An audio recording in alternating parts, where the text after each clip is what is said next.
To be a part of the show, call 866-594-4150. Under the Hood is produced by Prairie House Productions. All content is the property of Nordstrom's Automotive Incorporated and may not be used without our permission. Copyright Nordstrom's Automotive, Inc.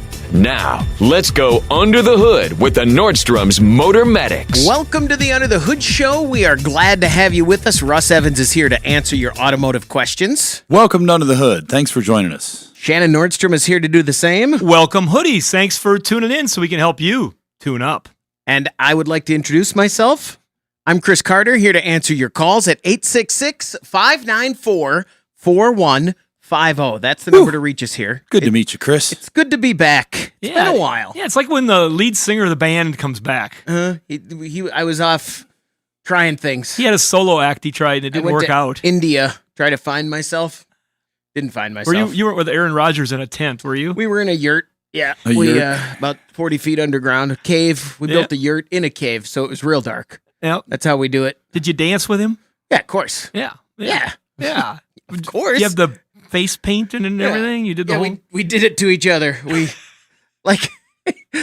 started with the he shushed me, and he had paint on. Then we were just all right. 866-594-4150.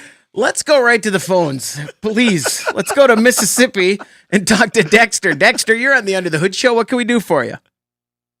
Good morning, gentlemen. I have a 2014 Nissan Sentra with the 1.8 liter engine in it. Has the problematic transmission in it, which has gone bad, and I have purchased a used one and found it on Car Dash Parts, as y'all recommended. But the transmission that I purchased came with the TCM. And the guy tells me that I shouldn't need to, or he doesn't think that I will need to reprogram because I'll be replacing the TCM with the one that came with the donor transmission. Is that true? Yeah, that's the way we do it. In most cases, that works. Occasionally, we find a stray that has to be programmed, but in most cases, you put that transmission in, especially all these CVTs, you put it in with the transmission and you're usually okay. Those transmissions, think of them more as like a standalone unit. If you took this transmission and its wiring harness and removed it from the engine, that computer kind of stands alone all by itself, separate from the car. So it's not really, it's talking to it a little bit, but it's picking up its speed and its RPM. The engine RPM is done through the input speed sensor on the front of the transmission. So it knows the engine RPM, the road speed's taken off out of the output drive, the final drive where it's going to the shaft, so it knows its road speed. The temperature's internal. It's all built in, so everything goes through that computer. So typically you just need to put that computer in, and that's why they're selling it with the transmission. They're keeping it with it. What happens, if I'm probably not going to be able to get this out right and say it right, but when you have a new transmission in one of those cars, the computer is constantly variable also to adjust for the wear that's happening within the transmission. And from what I've been told is that it will remember the wear point of the previous transmission if you leave the old computer in it. And it can shift hard. And it will not work right, sometimes not even work at all or break it. If you put in if you recalibrate it, or excuse me, if you reprogram it sometimes, it reprograms it if they don't, from what I understand, if they don't know how to calibrate it correctly, it goes back to like it's a new transmission. And then it could be too little pressure and it could slip. Right, and then it won't work and it'll be a problem. So that's why the industry of used parts has figured out that if you leave that TCM with it, you have your best chance of success of reusing that expensive transmission. That probably doesn't make a lot of sense, but it makes some sense, I hope. I think it makes perfect sense to me. I took the pan off the old transmission, and the two magnets inside had a nice spur on them. That telling me that swapping that out was the right thing to do. And I pulled the pan off the one I'm replacing it with, and it looks like normal wear. And it's only got 69,000 miles on it. So yeah, and that's great. And if you look at that, another thing I always tell people when they're looking at buying a used major component like that, a motor, a transmission, they're still expensive. I mean, kind of curious, what did you have to pay for the used unit? Was it still a couple grand? Yes, Yeah, give or take. slightly more. Yeah, no, I'm just saying give or But take. And That so, was the going price with most stuff, especially with it only having 69,000 miles on it. and that's why we tell people a lot of times, just to finish my thought here, is if you have a VIN number given to you that matches the vehicle, the donor vehicle that came out of, it's worth it sometimes to spend $1 or $2 on a cheap Carfax report just to verify that everything is accurate that you're being told. At our business, everything that we sell, we have the VIN number on the invoice, and you also can see a YouTube video of the source vehicle when we inventory it that will show the vehicle, it'll show the odometer, it will show everything to verify that this is the part we're taking apart for you, and so you'll be able to tell what it is, and you get the VIN number on the invoice, or you can ask our sales rep for it so that we always know that what we're telling people is accurate, and that works really well that way because we want to make sure we're being credible about things. Huh. So, One other question, that when I was taking the thing out yesterday, the flex plate has cracks all around where the holes that bolt onto the torque converter, and I have managed to track me one down this morning. But is that common? In any transmission, you need to inspect for that. They can crack. Yeah, it's not super common in that car specifically, but in all of them, when we replace a transmission, we always look at that flywheel or the flex plate, depending on what you got. If it's automatic, the flex plate. We'll look at that when we're doing an engine, when we're doing a transmission, just to make sure they're good. And occasionally we'll find, I would say about 1 out of every 100 we do ends up with something broken. But other than that, they're fine. But we really are looking for the teeth.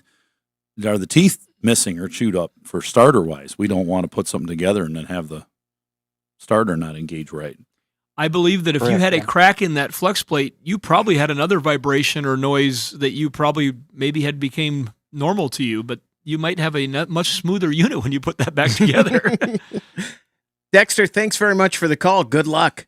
There were a few things in that call that caught my ear.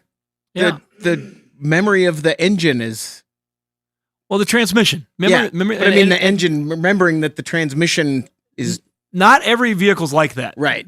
Some of that conversation was pretty specific to that type of unit. Okay. And there's others that are like that, but you will have some of those. And I don't want to sit here and talk about this Pollyanna world that you just drop this in there and it's going to be perfect, because it doesn't always work.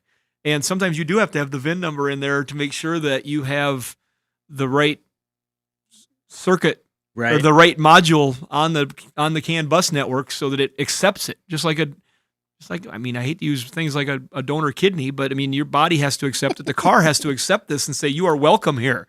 I replaced that camera this morning, and when I put it in, until I entered the correct IP address, this computer system said, no, I'm not going to show an image. I could log into it, and I could see just fine, but our computer said, nope, not going to look at it. That's the same thing. It's got to have that camera's address to know that it belongs there. Huh. 866-594-4150. That's the number to reach us here at the Under the Hood Show. Let's talk to Dennis. You're on the Under the Hood Show. Dennis, what can we do for you? Hey, I bought a 92 Buick Rivera about 3.5 years ago. Beautiful car. I bought it online. They had like 100 some pictures underneath, every picture you can imagine, and it is just immaculate. And anyway, I had a water pump. It had 55,000 miles on it when I bought it. And it was getting to that point where, I knew some things had to be replaced, and like a water pump, we replaced that. And then, and I was going to take a long trip down south this winter. I'm a ready mix driver and have winters off. And, I took it into this shop, and their tire store and a mechanic shop, and wanted them to do a tune-up on it and also to change out the fuel pump.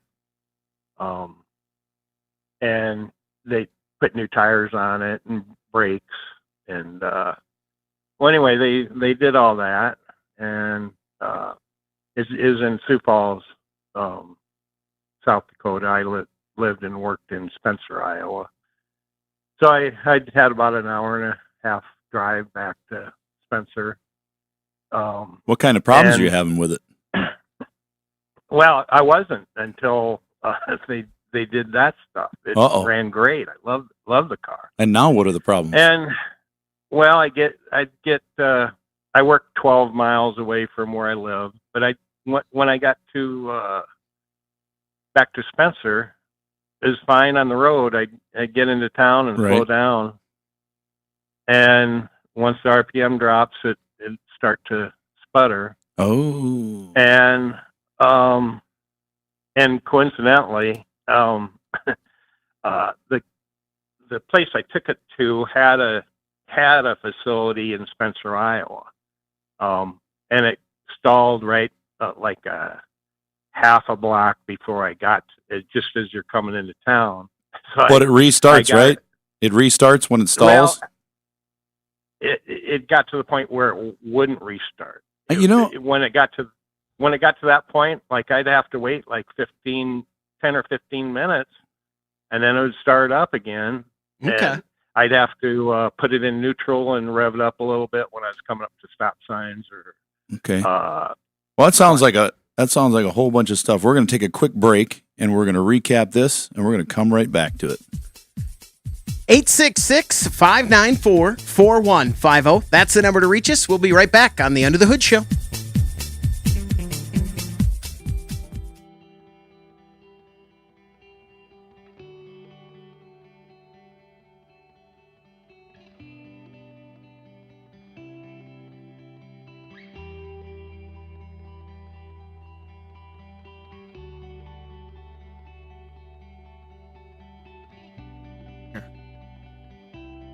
Hello. Dennis, are you there? Yeah, I'm here. Hey, Dennis, we're on the break here. We love the call. It's going on a little bit too long, so we got to get to the point of the question. So currently, we're off the air right now, and we're going to come back after the break. So what currently today, the problem you're trying to solve is this starting problem, correct? Yeah, or the stalling or sputtering and stalling. And it must be like a name brand shop that was also down south that they had one in Spencer. Don't say it because we don't say it on the air, but that shop is what you're talking about, right? Yeah, Spencer. Yep. They had one in Spencer. They sold it. But, okay. No. That's all. Those are great details, but we just got to get more to the crux of the problem here with this thing. So, Russ is when we come back, he's going to give you some generalities, what we've seen on those types of cars. And it could be related to that repair that was done if something happened with the fuel pump, but more than likely not. This more than likely is just something from that era, and we'll talk about that when we come back on the air. But we're going to fast track it a little bit because we got like 7 calls stacked up too. And we're so glad you called, and we got a chance to talk with you, and we were able to call you back. So thanks for being a hoodie. We really appreciate it. Find out how you can participate in the show by visiting underthehoodshow.com. 866-594-4150. That's the number to reach us here at the Under the Hood Show. Let's recap with Dennis here. So Dennis has a 92 Riviera he purchased that was like brand new, had lots and lots of pictures on the internet, so he felt like this was a great car. He picked up the car. Low mileage. Yeah. And then said, hey, let's get this thing really nice. Because he's going south. He's taking a big trip. See what it needs. We're going to do all the maintenance, fluids, filters, all that kind of stuff, see if anything needs to be updated, even a fuel pump, all that kind of stuff. But now it's got some stalling going on. So what's going on here? When you're slowing down. Yeah, he slows down, it starts to stall, and then he has to wait to start it. Yeah, so there's a couple big things that happen on these cars that we saw all the time once they hit about 30 to 40,000 miles. One of them is the torque converter clutch hanging up. And it was doing that because of gum and varnish buildup in the transmission that wasn't as easy as just a clean. Keeping them clean about every 30,000 miles, flushing them with a cleaner and then an additive like the Justice Brothers additive, that really helped. But even then, they would still have issues with these. So that solenoid sticks on. So you slow down, and when you get to a really low speed, it is like leaving the clutch out when the manual transmission, when you come to a stop, it'll chug, and then it'll die. and then you have to wait sometimes up to a minute before you can restart it because the torque converter is locked up Okay. because of fluid pressure. And as it bleeds down and the solenoid then releases, kind of like when you're vacuuming up using a shop vac to vacuum water and that little ball comes up to the top, tunk, you shut it off, and then after a few seconds you can hear it go thump and fall back down. You can turn it back on again like if you bumped it while you were vacuuming. And then you can go a little longer. Same thing with this. That is a huge issue with these, and a lot of people would just disconnect that torque converter clutch because the other alternative is to take the side off the transmission and replace those solenoids, and it's kind of a big job. You got to take the frame out, lower it down on one side a little bit. But it can be done in about 3 hours or so. The other thing is fuel injectors in these cars are, if they're not bad, they're going bad. They're just horrible little things, and they were bad when they were a few years old. I just had this exact engine in a Camaro come into our shop last fall. It was running horrible. It was chugging. It did the same thing. You'd slow down, it would sputter and stall. We threw a torque converter clutch solenoid in it, and then I said, the idle's just a little bit rough on this. We're going to do some injectors too. So we did the injectors, the fuel pressure regulator, and that solenoid. And that car ran like a dream. That was that white T-top car. Yeah, because the 38, it's not a 3800, the 3.8 that was in that car was a good engine. It was so smooth when we got done with it. Like the Fieros, they would run rough too. And it was a lot, and with the 3.1s, the 2.8s, all that. And it was just the injectors got really bad. And then they all had that solenoid issue. So those are the things I'd really look at closely. And even if that's not the problem, it's a good thing to do just because of age. I wouldn't be driving one of these things long distance without those, we'll call them tune-up items done. You've done the fuel pump. I'd be looking at those injectors and that solenoid. I mean, in the worst case, you can just, when you come to a stop, and if it starts chugging, you can put it in neutral and wait a minute. It'll come out of it. And you can go to a transmission shop that would be in that area and say, hey, I suspect this is going on, and they could keep it and take it for a test drive. You might have to pay them a little bit, and they could identify that very quickly. Yeah, that's something you could ride in and just go. That could be identified very quickly. Dennis, thanks very much for the call. Good luck. I would have, if you had been taking guesses, I would have said torque converter. But that's, in fairness. Would you? Yes, 100%. After as long of a break as you had? Well, yeah. Well, that's the thing. Still on your game? I'm going all the way back because that's what I always guessed back in the day. And when it was the torque converter, I was right. So I would have guessed it out as a default, and I would have been right. 50% of the time. We're in the playoffs. He's still in. Yeah. 866-594-4150. Let's talk to Mike. You're on the Under the Hood Show. Mike, what can we do for you? Hey, good morning, guys. Morning. Get a little closer to your phone there. You got real quiet there. Oh. How's that? Is that better? Not really, but go ahead. Okay. All right. I'll speak up a little bit.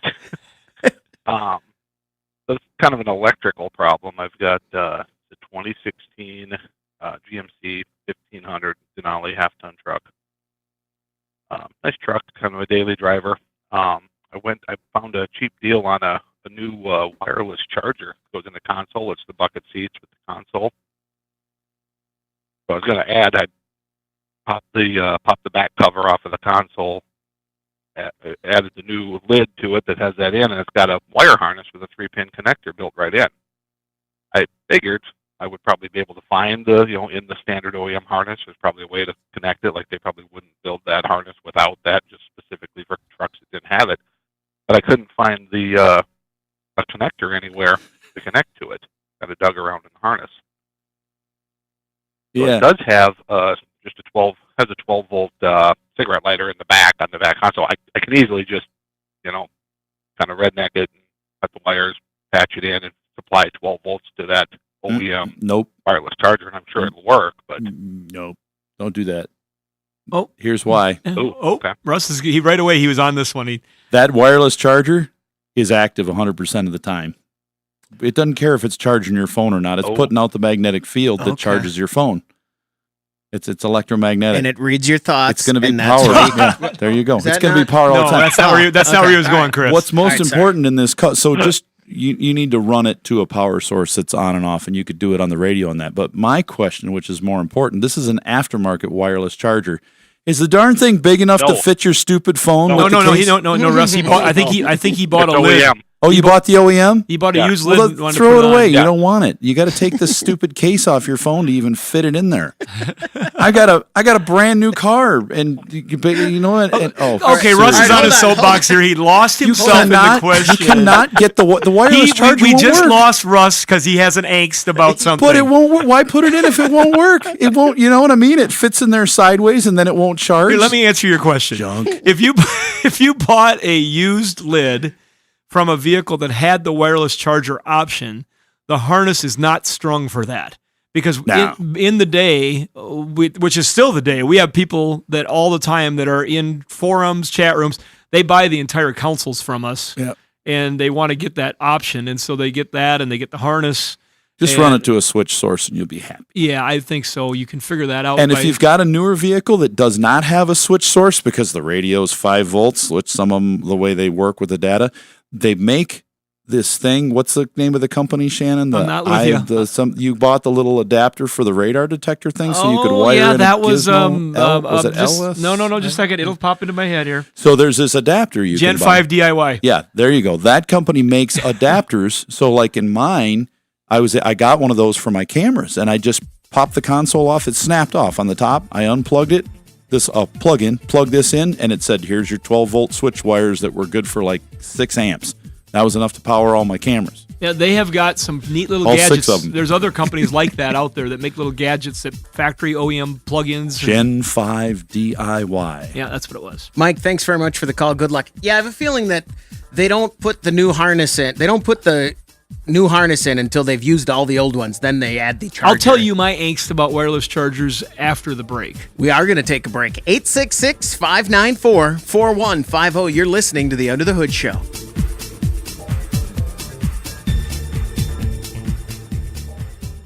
Make a radio appointment each week to hear the Nordstrom's Under the Hood Show. 866-594-4150. That's the number to reach us at the Under the Hood Show. Don't forget you can watch the show on our YouTube channel. And if you do and you subscribe and you join the Hoodie Fan Club at underthehoodshow.com, you could win a hoodie. Like Caleb Marshall, congratulations from our friends over at Berkeley One Classic, celebrating 50 years of collector car insurance, and also Universal Technical Institute, uti.edu. You can visit uti.edu on the internet and find out everything there is to know about working on cars, about getting into the field of working on cars. Also, if you want to be a welder, hey, I'm not cut out to be a mechanic. Well, what about a welder? You cut out to be a welder, a marine mechanic, CNC machinist, and a lot of things out there you could do. So Speaking of welders and former welders, thanks to Bill from Nebraska who sent a very cool Christmas letter and some stuff to us, and I really appreciate it. Thanks, Bill. That's cool. Bill was out and visited, Bill. and Yeah. it was really nice. You had some issues? We obviously touched a nerve with Russ during a recent call, just before the break. Right. He was gone as soon as he heard an opportunity. I was not quite so quick to react, but I have my issues with wireless chargers too. I have the brand of phone that you could take a bite out of, and I don't know if I say the brand on the air. Yeah, I think it's it's a TikTok phone. It's a ByteDance phone. No. I have an Apple phone. Hey, they do have an aftermarket. I asked that guy if it was aftermarket because they make an aftermarket console cover that's wider to fit the phone. You don't have to defend yourself. I know Put they one do. in yours. I know, but you're okay. I'm just going to tell my story. He's still going. All right. He's still going. Mine's no. not in the cover though. I know. Okay, it's done. It's over, Russ. I'm going to tell my story now. Fit. We know. No. His isn't. I'm going to tell my story now. I have had 3 trucks in a row: a 2018, a 2022, and my dad's 2000. And what years is Yukon Denali? 19, 18, 17. I don't know, whatever it is. Something. My phone will not continue charging on any of those vehicles with the wireless charger. It's your phone. And I've had different phones throughout all that time. I've had it tested, and I don't know. They tell me it might be an Apple thing, and so it fires up, it shows that it's charging, and then it quits. And then I take it off, I put it back on, I rub it, I do all kinds of things, take the case off, try everything, and then it doesn't keep going. Maybe it's just me. Maybe it's my personality is more magnetic than the Don't do charger it anymore. Just get a I cord. don't. I have a Okay. cord. All right. Yeah, I have a cord. I've had a cord. I wear out cords because of that now. 866-594. I think, are we over it now? I'm over it. Russ, are you over it? I'm coming back to your What? fuzzbuster in Russ, just a are second. you over it? I'm trying to get this I'm trying to get this spray foam off my fingers. Hey, I got some of that on mine too. So I got a guy. You know how picky Hold on. I am about the thingy. Todd, I'm sorry. Yeah, we should be medicated. That's all right. I think we should all be medicated. They like the thing. So I decided not to do the spray foam myself. So I got New Vision spray foam coming to do my spray foam tomorrow. Because did you pre-spray foam? There was some Did you pre-spray foam? Just in between the headers. This is I like did them myself. pre-washing the dishes before you put them in a dishwasher. So I'm spraying behind my electric panel, and of course I'm putting it in, and I'm like, this is going to go good. But you remember spray foam expands. I just learned this the hard way just two nights ago. And if you're using the professional stuff, well, it's not professional. New Vision's got the professional stuff. This is not professional. It expands like we're getting back to our call here pretty quick. It was cold temp, so all of a sudden it decided when it started to have this reaction, I'm spraying it in, and it's like liquefied, and there's tons of it in there. Well, when it got warm enough, because the chemicals were together for it to take off, it took off like vinegar in a pop bottle full of baking soda. Made a volcano. And I'm scooping it off the walls into a bucket to keep it off my floor, and it's running down my arms, and I'm like peeling off arm hair. I shouldn't laugh. I'm still peeling it off my fingers, and I've got it in my hair. He had delayed reaction spray foam. I think I'm going to have to shave my head. I mean, it's like... Leave it to the professionals sometimes, Russ. Todd. Yeah, I'm doing it. You're on the Under the Hood show. What can we do for you? Oh, Todd starved to death while he was waiting. He's got a question about spray foam in his car. He's hungry now. Go ahead, Todd. Yeah, is it best to do spray foam by myself or have somebody else do it then? Call New Vision spray foam. Russell, hold it for you. Yeah. Okay. I have a 2003 Chevy Express conversion van, and it's sending the 171 and the 174. Oh, no. Really? Thanks. Yeah. No, that's fine. About a year ago, I replaced the mass airflow sensor. Oh, good. And then, a month ago this started, and I didn't think anything of it because I assumed it was the same thing, and it started getting worse and hesitating, mostly at lower RPMs. So I took it out last week and I cleaned it again with the spray. Is there something I'm missing here, or is that all I need to be doing? Oh, well, yeah. So we suggest to people to clean that mass airflow. Make sure it stays clean. And if it is staying clean, the sensor itself can fail. But you're exactly opposite of most people. Most people say, I've got, PO 173, 174. This thing is showing lean or rich on both banks. They're just assuming the oxygen sensors are bad, so they're putting oxygen sensors in them. They're like, it still does it. And it's like, you probably got a bad mass airflow sensor, or you got a hole in the tube between the mass airflow sensor and the engine intake manifold, or you have leaky intake manifold gaskets because it is a 03 Express. So, is it a 4.8 or which motor you got? 5.3. 5.3. Okay. Same thing.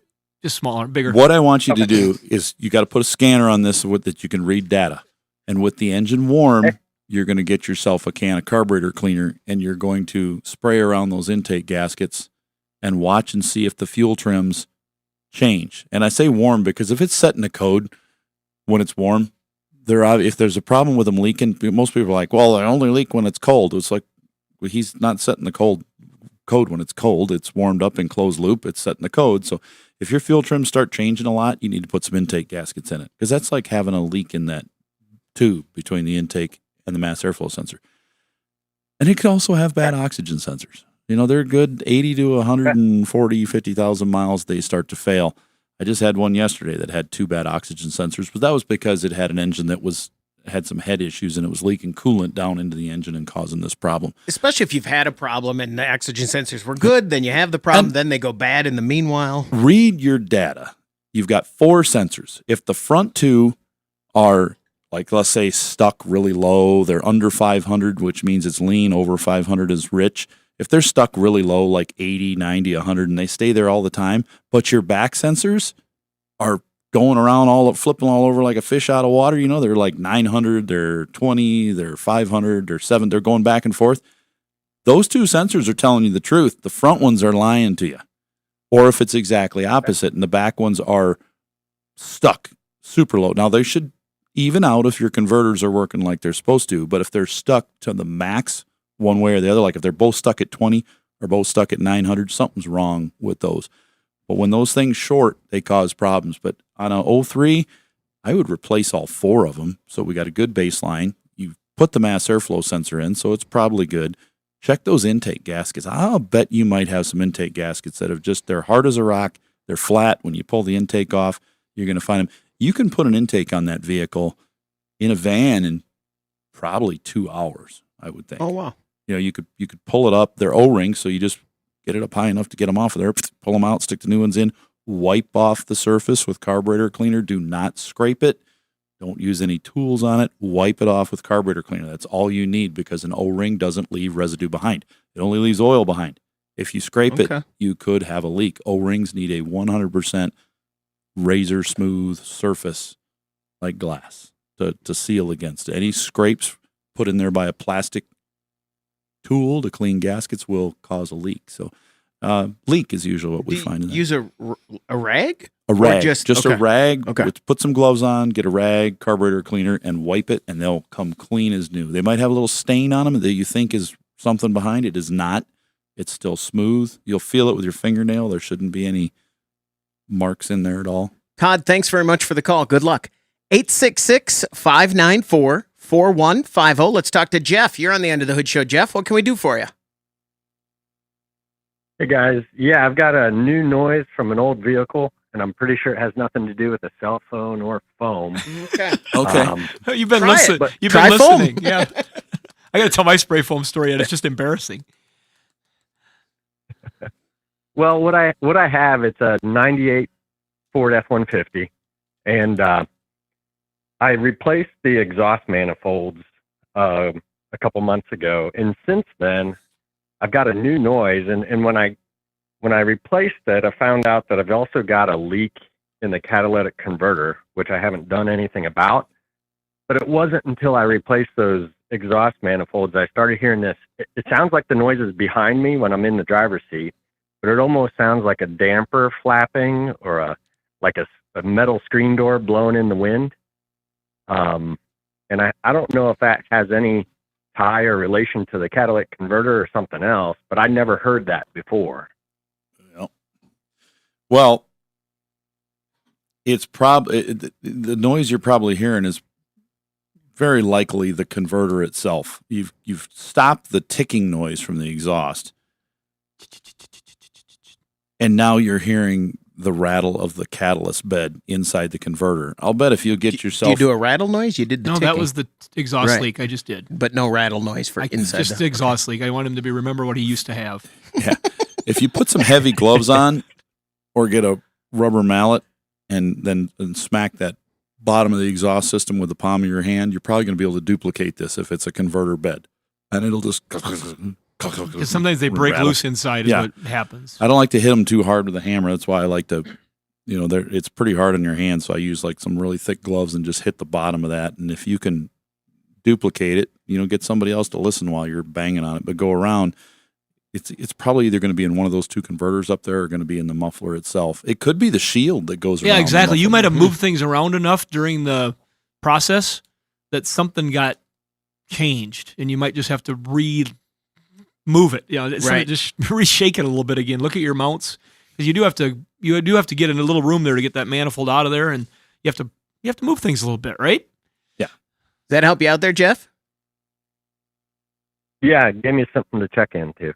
There you go. I hope you find it's a very simple mechanical adjustment that needs to be made, and he gets rid of that noise. And there is, how many times have even on like my Prius, you'd get a heat as something happens and it feels like the whole thing is falling apart, and it's just, oh no, it just an edge got bent. You must have hit a branch or something, and it sounded like it was coming apart.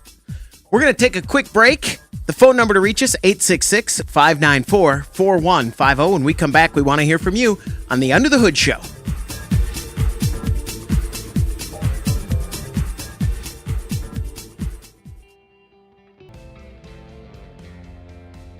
Car feeling ill? Don't want to spread it to your wallet? Call the Motor Medics now for free advice. 866-594-4150. 866-599-4150. That's the number to reach us here at the Under the Hood Show. Let's go to Iowa and talk to Lyle. You're on the Under the Hood Show. Lyle, what can we do for you? Yes, I've got a 2009 Ford Flex at about 170,000 miles. The transmission seems like very erratically, if you're passing someone or speeding up, it'll have a really harsh upshift. It'll just almost jerk the whole vehicle. I'll do it maybe once a week, then I'll do it 2 or 3 times a day. But we have had it flushed here about 6 months ago, and it seemed to be better for a while. It's actually at the Ford dealer right now. They find no codes or no updates for the computer, and they can't even reproduce the problem. So, Of course not. I guess I'm not sure if it's a valve body issue or what the deal is with it. Got any questions? Russ, is that Flex? Was it? Is that a CVT in that year, or I couldn't remember when they? It could. 6-speed. No, that's got the 6-speed. Yeah, in because it was the early ones I think that had some a of them had CVT. CVT. Yeah.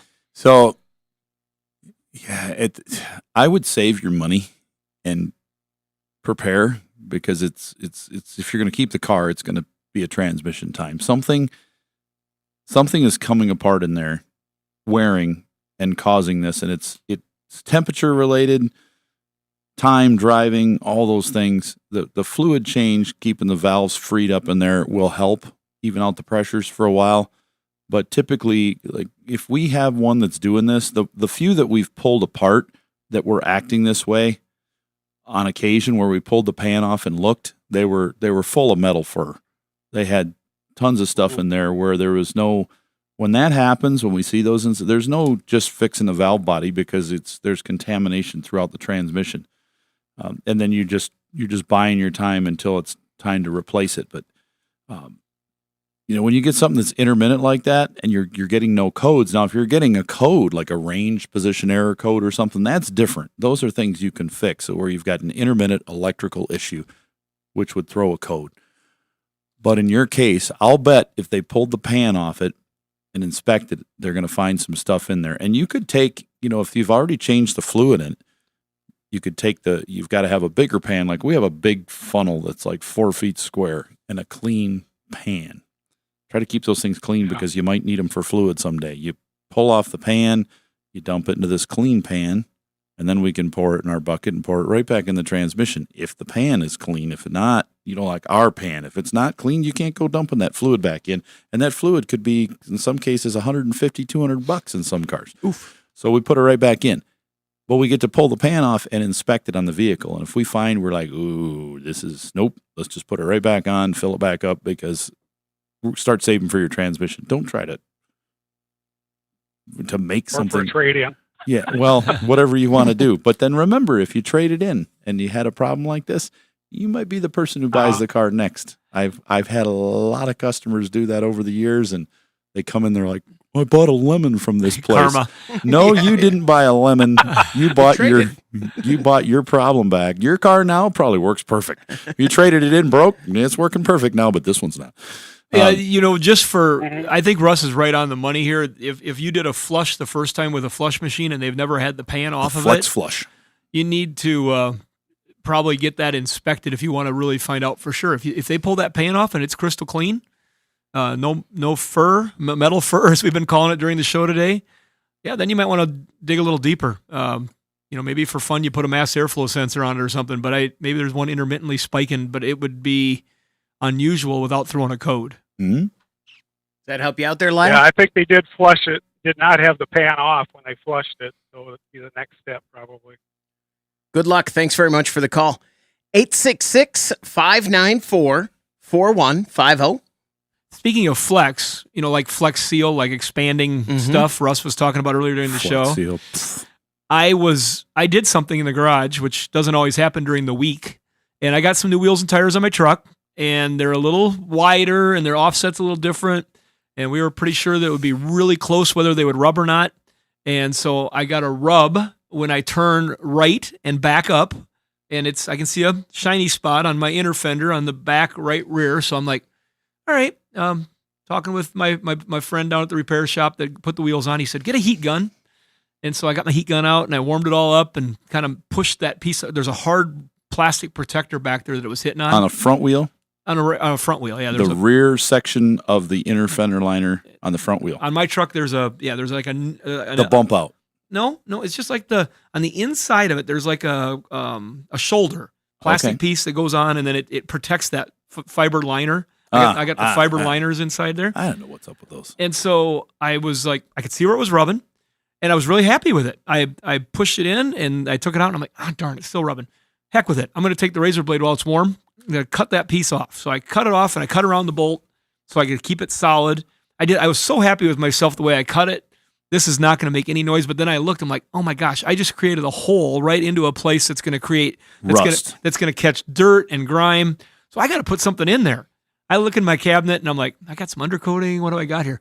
Oh, I'll spray a little expanding foam in there. Oh my God. Because it's, good for filling a void. Right. And so I sprayed a little in there and I felt good about it. And then I cleaned it off, got some on my hands because it was kind of oozing out the edges.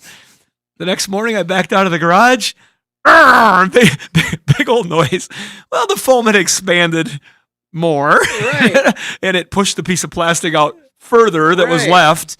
And I created a bigger problem. Needless to say, I ordered a new $36 piece of plastic so I can start over again because I did not predict the expanding of the expanding foam. And I will not use expanding foam again. I will trim that off, and I will actually I've got another idea with some undercoating and stuff that I'll get it so That'll probably work. It'll be protected. Oh, I screwed up once. I know how to do it the second time. It is amazing how a professional car painter, you think, oh, that looks easy, until you grab that gun for the first time, and it takes a lot of hours of probably 100 hours wind of to spraying squeeze that and gun wind to let off to lay it down, because you're putting paint down like spray foam. It's got to be exactly right. But to watch those professional spray foam guys do it, you just watch it on YouTube once.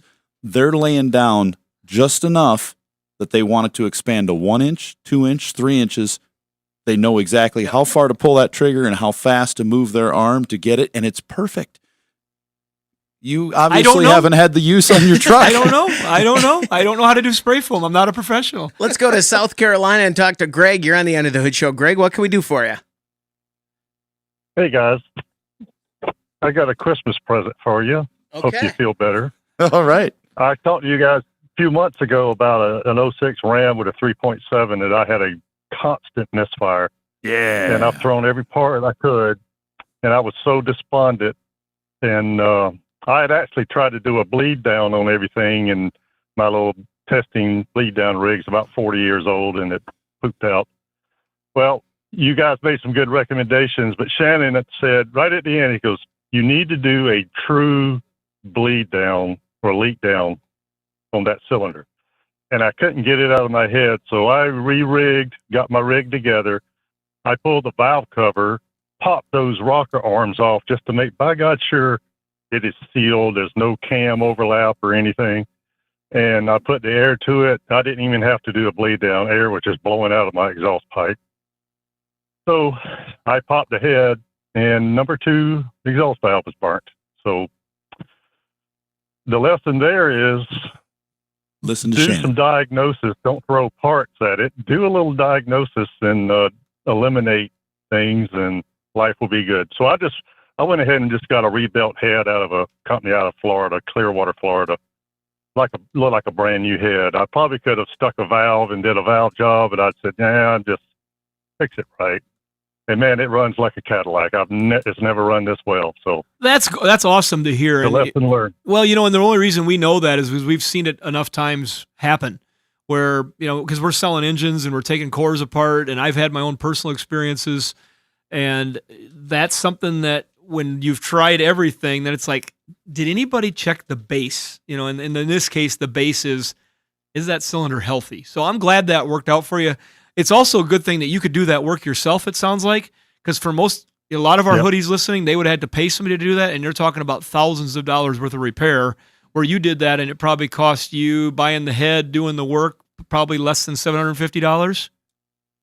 Well, the head was like $480 with shipping and tax, gaskets, the whole deal, probably close to $700. Yep. So a lot of hours, but it was, good learning. very good learning process. Well, and how many miles were on your truck? I mean, I'm sorry, How many miles were on your truck? 243. I'm happy to hear that it still runs good with that brand new head on there. Yeah. Because a lot of times you get the pressure is different because you got such high mileage and the wear on the other stuff. It may not work quite as well, but if it works well and it's running good for you. Because I would have normally suggested to somebody in that situation to do the touch up on the valve and put it back together, kind of to match everything else. But it worked, and we're happy for you. And I'm glad that being a hoodie helped you. That'll do it for this hour of the Under the Hood Show. Hour 2 is coming up. We'd love to hear from you. 866-594-4150. That's the number to reach us. And don't forget, you can go to our YouTube channel and watch the show live while we're doing it, and anytime you want on YouTube.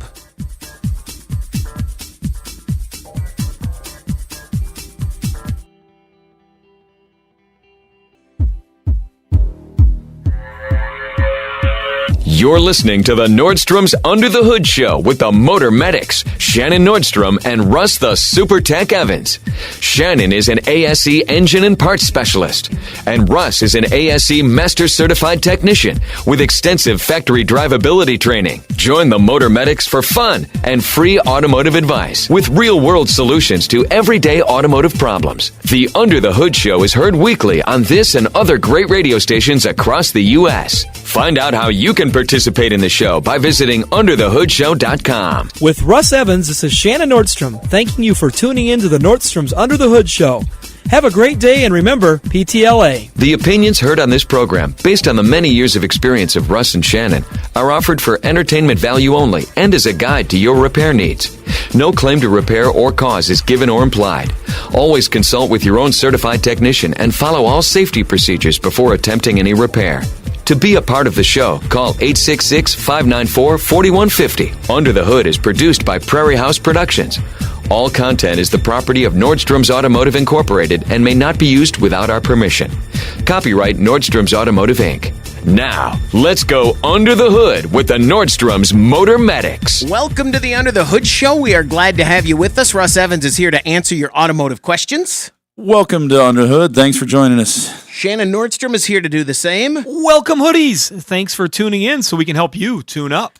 I'm Chris Carter here to answer your calls at 866-594-4150. And I apologize because while I was gone, the camera got closer on our YouTube channel. So that camera's way closer than I am comfortable with. We like it that and way. I bet I'm speaking for everyone. So just that's all I want to say. Oh, yeah. They're further. No, that's good. Stop. 866-594-4150. We've got some folks who have been on hold while we started the show and while we had the music going. So let's get right to them. We don't want to make them wait any longer. We made enough people wait recently. We need to do better at that. Let's talk to Jason. You're on the Under the Hood Show. What can we do for you? Yeah, I got a 2003 1500 HD with the 6-liter in it, and I'm having trouble with the oil pressure.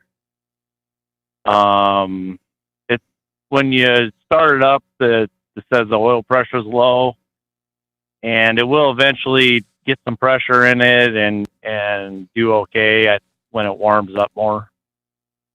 And I'm just kind of wondering what to do. You know, can you check the oil pressure, the pump, to make sure it's putting out pressure, that kind of thing, or you have to depend on the sensors and stuff? No need. Yeah, we can talk about this because it's fairly common. Let's just right off the top, let's hope and pray, because I don't think you do have an oil pressure actual problem. We're doing one run right now in the shop, but most likely don't as we speak. And when I say no, it's not me; it's somebody else because they're there. I'm not. So the oil pressure sending units go bad in these. They go bad because they get full of sludge and grime and dirt over the years. So how do you fix it? Well, you just take it out and screw another one in, right? No, wrong. People do that. How long do they last? Not very long at all. They even come with a nifty little screen to put in there to prevent no, it just goes right through the screen. So people do it right, and then you wouldn't have this problem soon. you need to take out the oil pressure sending unit, which is behind the intake manifold, which is kind of tricky to get in there, but you can do it. Watch YouTube if you wonder. Then go a step further, which a lot of those videos don't even show. Take the oil filter off and then get yourself some carburetor cleaner with the nifty little straw on the end. Stick in the hole where that sensor came out of. Okay. And you're going to find there's a little hole to the side of it down towards the bottom. That's where you want that to go. And you want to spray in there, and you're going to blow out. There's a tube that goes all the way from that pressure sending unit down to the oil filter. You can't see that tube. That's what Russ is talking about. But it's down in the hole. So if you spray in there where the oil pressure sending unit goes, it goes all the way down. You remember years ago, anybody? Oil pressure sending units used to be stuck right in the oil filter housing? Yep. This is the same thing, but it's on top.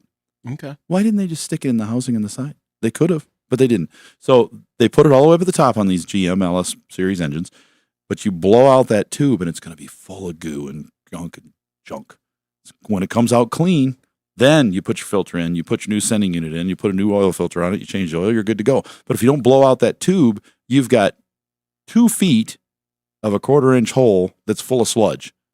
And what's going to happen when you put the new sensor in, it's going to move up. A little bit of sludge is going to be coming up that tube, and then it's going to drain down. There's more is going to come up, and eventually it's going to clog up again. It's like sucking out of a straw with crushed ice, and then occasionally you get some crushed ice that gets pulled into the straw, and then you can't get it, and all of a sudden you're like vapor locked, and then you spit it out again. Fruit smoothie with banana in it. Yeah, something like that. The stuff gets in there, Yeah. and that's what's happening in that tube. It's just intermittently What a wonderful, getting stuck. wonderful description. Okay. Did that help? 100%. Yeah, so you got to get that baby cleaned The out. banana or the ice? The banana, I think, because I don't use straws in my iced drinks. The banana's kind of scary because you don't know if it's banana or And then whether it's A chunk of powder that you. Yeah, and sometimes you don't want to see the bananas that they chop up. And if you. No. And then you go. So get the bananas out of the tailpipe, out of the Yep. oil drain plug, Yep. and do that. I would start with that, and I bet your oil pressure can come back because I have only seen one of those LS engines with an actual oil pressure problem, and it was caused by an issue that somebody caused with a bypass valve. So they just don't really have problems. They usually blow up and wear out long before they lose their oil pressure. Yep. Does that help you out there, Jason? Okay, I guess my worry is that when it says it has low oil pressure, the engine does seem to rattle, like it's not getting oil. That's bad. We just no. We're gonna go. We'll lead off with that. I would like to. We kind of went down that road pretty hard about that sensor problems. For all the other hoodies listening, that's such a big deal. But while you've got it out and you get it clean, you can put your own manual oil pressure gauge in that gauge right in the hole. in that hole and test to see what the pressure actually is. And if the pressure actually is low, then you may have a problem with the oil engine. pump or the engine. But it just doesn't. It's really rare on those engines to have that happen. It may be that you have the noise and you still have 60 pounds of pressure, but it's hot. It's just hot. When You it's could, hot, if there's sludge, 40 pounds pressure. if there's sludge in that tube, not allowing the pressure to work right. We're being very optimistic for you here. You could have sludge in the rest of the engine that's holding up oil passages, and that's why you're getting some clatter. So then, if you do, you might first, before you do, okay, let me just pause for a second here. Justice Brothers makes an oil engine system cleaner. They do. And it works really good. And what you do is you put it in before you're going to change the oil, and you get it good and 10 warmed minutes. up, and you drive it a little bit, and then you dump the oil. The oil's going to be gross. Do that first, and then clean out your oil passage with that Russ is talking down about. the tube. Yeah, and do this all kind of as an operation, and then come back and put your oil in and just see, because do the gauge. Yeah, you might have to do that a second time if this engine's gotten really sludged up over time, and see if you can get the crud out of this engine so the oil can start flowing again. And that is your best hope. Otherwise, you do have internal wear on bearings that are causing the oil pressure to drop, which is, as Russ said, quite unusual, but it does happen. I have a question. If I'm going to do that twice, I put the engine cleaner in, I drain it. Now I'm going to fill it again and do the cleaner again. Do I have to use the same good oil? Or if I'm running it for 10 minutes, can I buy cheaper oil? No, just you've got oil in it now. Yeah. dirty oil, And I'm getting rid of you it. put the cleaner in it, Yeah.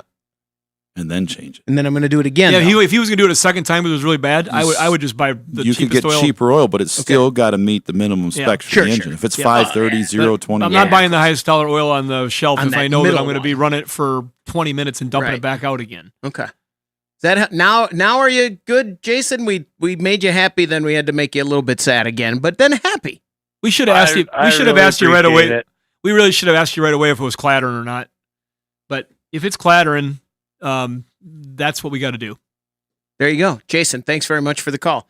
866-594-4150. Going to take a quick break. When we come back, we'll talk to Jeremy on the Under the Hood Show.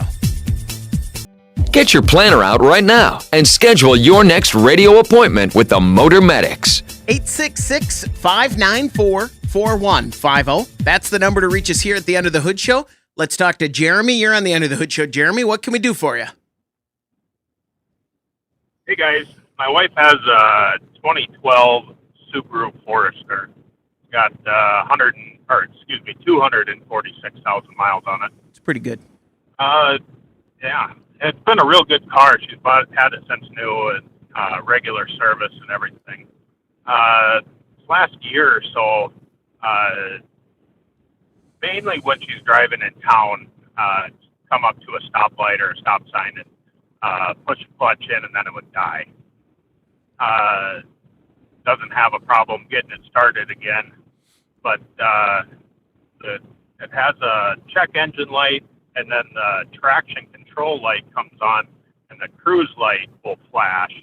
And then when that all happens, the cruise control won't work, and then that's kind of when it starts dying. We've taken it in. They changed a couple of O2 sensors. They say the code is the O2 sensor. I'm just wondering, is there something else we should be looking for? Is there like maybe getting some sort of a vapor lock in there? Well, is the code actually the O2 sensor, or is it something like O2 sensor stuck lean or stuck rich? Because that's not telling me the sensor's bad. It's telling me that the sensor's reading a condition and it's dying. Because if it was running lean, you're going to get an O2 sensor stuck low, O2 sensor lack of response, and you think, oh, the sensor's bad. But really, it's reading exactly what it should. It's reading that there's a poor response from it because of a different condition, and that would cause the stalling. That's kind of the way I would be leaning, is I think something is actually causing it to run lean, and that would give you a flashing check engine light from a misfire. It would set a code, which will also turn off the Subaru. You get a code for a check engine light, it's going to shut the cruise off. You can't use it. It's trying to protect the engine. Sometimes they'll even turn the engine fans on high when that comes on, depending on the code. So I think you've got something causing it to run lean, like a fuel pump, mass airflow sensor, leak in one of the tubes for the intake or something like that. They're going to have to look at the fuel trims and see where they're at. If the fuel trims are showing that it's running low, because I'm assuming they already replaced the oxygen sensor, right? If they said there was a code and that didn't fix it. Yep. They've actually ran through all of the scenarios you just described throughout this last year, trying to get it all fixed up. I hate it when that happens. Well, we've done everything 3 times and it still does it. Oh, well, hopefully they won't come back. Yeah, and I thought yesterday, I was driving actually, and the fuel tank was at a quarter of a tank, and it happened to me, and I thought, well, maybe if I just top it off. So I topped it off, and then the lights all went off for maybe 2 blocks, and then they all came back on again. But then if you go to leave it in the garage for a day, they all shut off, and she can drive it for a week, and it won't happen again. Oh, boy. I just can't believe a 246,000 mile vehicle would have a problem. I know. What's wrong here? It just blows my mind. We don't get many of those Subarus that make it that long on the original engine. You know, I just think of problems that we have seen on some of these cars, and head gaskets were always an issue in certain areas, but that was mainly an oil leak. But I suppose if you had, an intake gasket leak or a head gasket leak at the base of that engine that was causing it to, pull some air in, they might want to just try spraying some carburetor cleaner around the base of the intake, the head gasket, just see if it changes the RPMs at all any. Could be something wrong with that evap system too. Yeah, I'm just trying to think of some other stuff that you haven't thought Because about. he filled it and it changed it, which tells me there could be something going on with that evaporative. And emission being system. it's intermittent, we've had calls before where it ends up being a valve problem. I mean, we just had a guy call in that he had fought with a problem, and we recommended that he do a leak down test on the cylinders, and he ended up having a valve problem. And so they were trying to mask and cover up a problem that the technology just could not adapt for. And so that happens. These systems in these cars are so good. They can adapt for and they can mask problems, but only so far. And eventually they just can't do it. And not unlike our bodies. I mean, our bodies can do amazing things up into the point where it says, you know what? I've put up with this plaque in this artery long enough. Why are you looking at me when you Don't say do that? that. But I mean, eventually it just doesn't work, and something breaks. So it didn't just happen overnight. Usually, it's usually a cumulative effort of something. You're just staring holes at me. What are you looking at It's me because you for? stared back at me. Does that help you out there, Jeremy? Not really, huh? Well, it does. I guess I'll have to ask them about the leak down test, and then we'll check for a valve cover. I don't know that they've checked for any of that yet. Yeah, not a valve cover. It's more like intake gaskets where it connects the head gaskets at the Vacuum base. leak. We're looking for a vacuum leak. There you go, Russ. We're looking for a vacuum Not leak. a valve cover, vacuum leak. Yeah, something that would cause a vacuum leak in the system of the engine that the computer suddenly says, I can't adapt to this. Is there any other? The oxygen sensor seems like everyone automatically just they're easy. switches them. They're usually Yeah? not expensive. They So you used to try go it. bad. Back in the 80s, it was like the light came on. Oh, better put an oxygen sensor in it, and it fixed it Okay. when they first came out. Jeremy, thanks very much for the call. Good luck. 866-594-4150. Let's go to Pennsylvania and talk to Don. You're on the End of the Hood Joe. Don, what can we do for you? Hey, I have a 2002 Jetta, and I was having trouble when I'm driving it, and it's shifting from first into second. I hear like a zinging noise, and it's very short till you get the load off of it, and it shifts, okay? And it's been going on for months. So the other day, I was driving it, and it just goes into neutral. And I'm like, what's going on here? So I take it back home. And next day I go to drive it, and it won't shift from it first. It won't go out of first, and then it does after you rev it up real high, press on the gas, it'll shift out. So I take it to the garage. Checks the fluid. The fluid was, I only drove it 5 miles, so I don't know if I got the fluid up to temperature, but when he pulled the plug off of it, it ran about a quart out of it. I had a brand new quart. We put a quart into it. Now I have first, second, and third, but I do not have drive gear. Time for Do you new. think this transmission It's done. is it shot, or do you think the filter's blocked? No, it's done. And if the filter is plugged up, it's because the transmission's done. It's got enough particles that have come out of it to clog it. So yeah, it's out. That zinging noise you're hearing, that's Flare. Yeah, it's got some bad parts inside. So what was happening, if we're right on this, which we think we are, when you were driving it and it would go ring between gears, it was flaring because the initial shift says, I got to go to this gear. And then when it gets to that gear, it says, I don't like this. I can't hold this pressure. And so it'd flare up, and then it would adapt and grab and to keep going. So eventually that flare became I'm not going to do this at all. And so then it just became almost like a neutral position because there was no pressure there. And then the fluid that you put in was able to bring it back. If there is some blockage in the transmission, was able to get enough pressure built up because of the new fluid that's been put into the system that it could do certain things, but it still couldn't do that original drive gear. That's the assumption. If they bring that in for a little deeper service and they pull the pan off, we would both be very, very surprised if you don't find.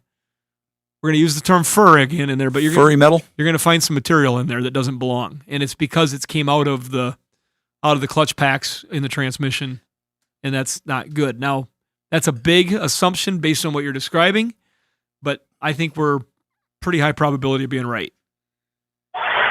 Right. Well, here's the bad part. The internet says that the particular transmission has trouble starting at 150,000 miles.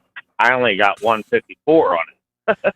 I see those things on the internet that I don't know who puts them out there. Because In our shop, yeah. we've replaced over 10,000 transmissions, and out of those, probably at least 200 of those have been those Volkswagen transmissions like yours. And I have seen them fail at 60,000 miles. I've seen them fail at 300. I know most of them didn't fail at right 150, so they could be anywhere. A lot of it has to do with just conditions of driving. Yep, environment, what it's in, and we talk about it just recently with like some of these GM transmissions that we see a lot of. People say, "Well, they fail at 150,000 miles." Yeah, they do. But the Chryslers used to. They were famous for a certain But we mileage. also so we have customers come in that are, I'm at 300,000 miles, still the original transmission, still the original engine. We're like, wow, that's awesome.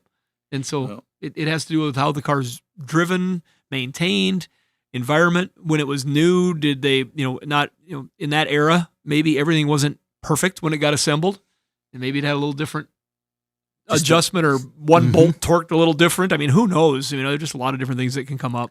Don, thanks very much for the call. Good luck. Is that sometimes when it's, I don't even want to say it. Sometimes when it's an obvious problem that's a major fix, there's a good thing in that because you're not chasing it anymore. That makes sense. You know what I mean? To a certain extent. But back in the early days of the Chrysler transmission troubles, we did know that if your fluid got a little low or if you weren't paying attention to it, you could throw a differential pin out of a Caravan transmission, out of the 3-speed automatic Chrysler. They would blow the pin right out of the back because they ended up finding out they had a bad design. Then somebody came up with a little kit that would basically hold the pin in place so it wouldn't fly out and break the differential case. That was genius. And tape, was it just tape? Metal pieces metal of metal tape, basically. Okay. Yeah, I just I threw away like 10 of those like a month ago. It was like, oh look, a drawer full of these. But every time you put a tranny in, you put those on there, or else there's a good chance they would break. So there is some things that just happen, but I really get upset when I hear people talk about generalities because we see all the norms broken all the time in our business. This is my new campaign in life. I want AI to stop using Quora as a reference. Oh yeah. You ever do that? And Quora is just people saying everything I search, it pulls up with that's wrong. I know that's wrong. But we will dumb down society with that completely. So we not. It'll be fact in another few years. Yeah, do not subscribe. Please keep original thought alive. Oh, no AI at all. I like AI, but boy, it's gonna ruin us. I think we should just gonna use get it lazy. For funny pictures. We're gonna quit thinking. 866-594-4150. We're going to take a break. When we come back, we want to hear from you on the Under the Hood Show. Prepare to learn something. You're going under the hood. 866-594-4150. That's the number to reach us here at the Under the Hood Show. Don't forget, you can watch the show on our YouTube channel. And if you subscribe and join the Hoodie Fan Club at underthehoodshow.com, you could win a hoodie. Like Josh Jonas. Congratulations from our friends over at Berkeley One Classic, celebrating 50 years of collector car insurance, and UTI, Universal Technical Institute, uti.edu. You can get a Marine. You can go for a Marine mechanic. That sounds so nice right now. We Not were on frozen vacation. lakes. I got a lot of boat talk. We had lots and lots of boat talk on vacation. I like boats. Yeah. I like working on boats. Big boats. Not little boats. Big boats.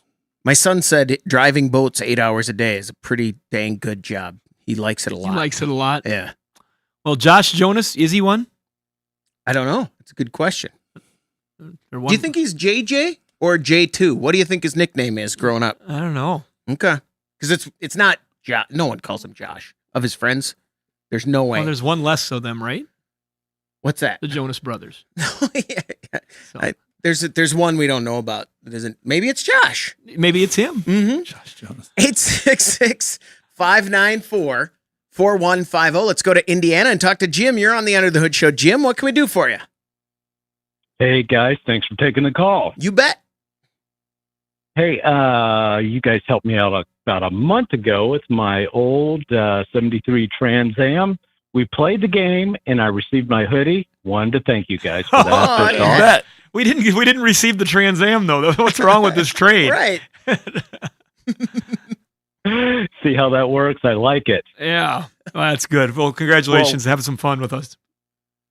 Yeah, exactly. Well, I forgot. I did have a question about my work truck when I had you guys on the phone the first time. It's an '08 F250 Diesel. And I've always wondered about the fueling of it. You know how that diesel foams up so badly when you're filling the tank. And I know you guys always talk about being cautious about overfilling your conventional gas tank so you don't hurt the canister. Is it the same with a diesel? Interesting. No, the diesel doesn't have an evap canister on it. And the way that system works is when you're filling it, yes, it does foam up, but it's built so it's got enough expansion in it where it's not a problem. The pump shuts off at one click. You can put a little more in it if you want, but what's going to happen is you're going down the road and that's shaking up. So it's going to foam up, right? Well, if you've ever taken your cap off and you've got the more fuel in it, the worse it's going to be. But let's say you got half a tank and you're just like, I'm just going to top this off. I'm on the road. I'm pulling a boat. So you pull the cap off. Have you ever noticed there's pressure in there? Like you take it loose and it's like shh when you take it off. It is built that way. I have to be honest. I've never noticed that. You will. Not to say it hasn't happened. Now that we've said it, Right. You'll notice it. So yeah, they make it so that the pressure relief, it does have pressure relief, but it always has a little bit of pressure to it because under pressure, diesel fuel does not foam up.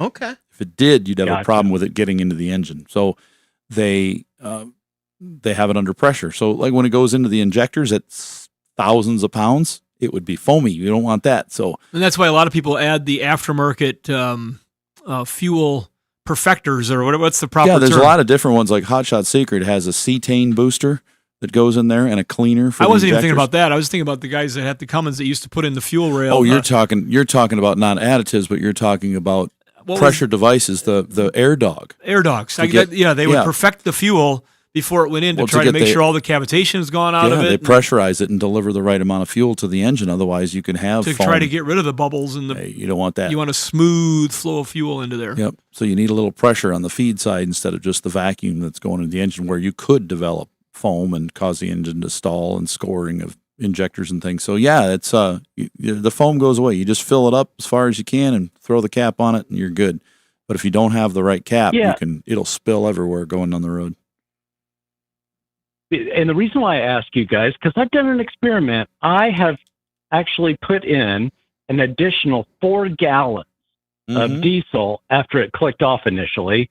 So I guess, should I continue just stopping at the initial click, or am I okay to stick a couple extra gallons in there, knowing that I still have 2 gallons of air volume for foam? I've never had a problem with any truck filling it more full than a click, but I have had some leak. I have had it where on my truck, if I fill it all the way up and I wait after it clicks. Note to hoodies, we're talking about diesels. Yep. I can wait a minute and then fill it up again, and it'll click again, and I've got another gallon and a half in there because there's so much foam in there. But I can actually get it all the way up to the top of my filler neck, and I can see it floating around in there like the ocean. It's just sitting there. It's full. I put the cap on it, I go drive it, and it'll leak out the cap. It'll start to foam up. I have never worried about it because because my bladder cannot outlast my fuel tank. So I've never worried about it. Especially not on a diesel unless it's really loaded. Is there any advantage to when you get close, you think, to full, slowing it down? I do that sometimes, and if I feel like it's, you know what I mean? So it doesn't. Oh, yeah. Because I never click it a second time because you guys are mean to me when you guys were hard on me. My diesel when mine gets pretty close to full, it's weird. It's got this alarm clock system. When it gets within 3 seconds of shutting off, it goes boom, really loud. The tank expands like a pop can going tunk, and when you pop it Not back by out, design, probably. I think it just does it. I've never heard it on another one, but this one goes doop. So when it does that, if I immediately click the handle down to the lowest setting, it'll put another 2 gallons in it. But if I leave it that way, in 3 seconds, it's off. Just shuts right off. So it's telling me, hey, the pressure's built up, the foam's built up enough in there for this tank to expand out. It's probably pulling it down in a vacuum a little bit when it's running and it's getting down there. I have intentionally pulled my needle off my fuel gauge, and when I had it empty, when it was run out, I put 5 gallons of fuel in it and put the gauge back on empty because those are easy to pop off. So when mine's on empty, I fill it now, and there's a reason. Once again, for that. we've learned things that Russ does that nobody else thinks simple. about. Yeah, it's and just pull your needle off. The funny thing Click it is back on. when I fill it up, and you have to pull those off when you replace those gauges on your own. You used to be able to buy the motors off of eBay, the stepper motors, and you'd have to calibrate them, and that's one of the ways you did it. You knew how much fuel. But when I get to full, when it was completely full, those were famous for going way past full, like a 1/4 inch past full. Now mine says exactly full when it's full, and when it's on empty, I know it's time to fill it because my wife's tired of me running out of That's fuel. like me setting my alarm clock a few minutes ahead, and I don't know how far, so I've never. So you sleep in. I got another 3 minutes to sleep. It's ahead. Yeah, it's a head game.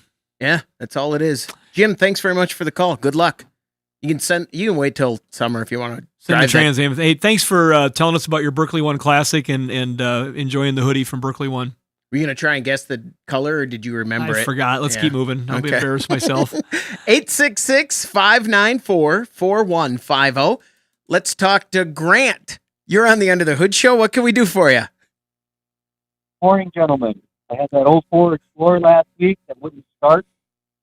We were thinking maybe it was the extra key that was interfering with the ignition key.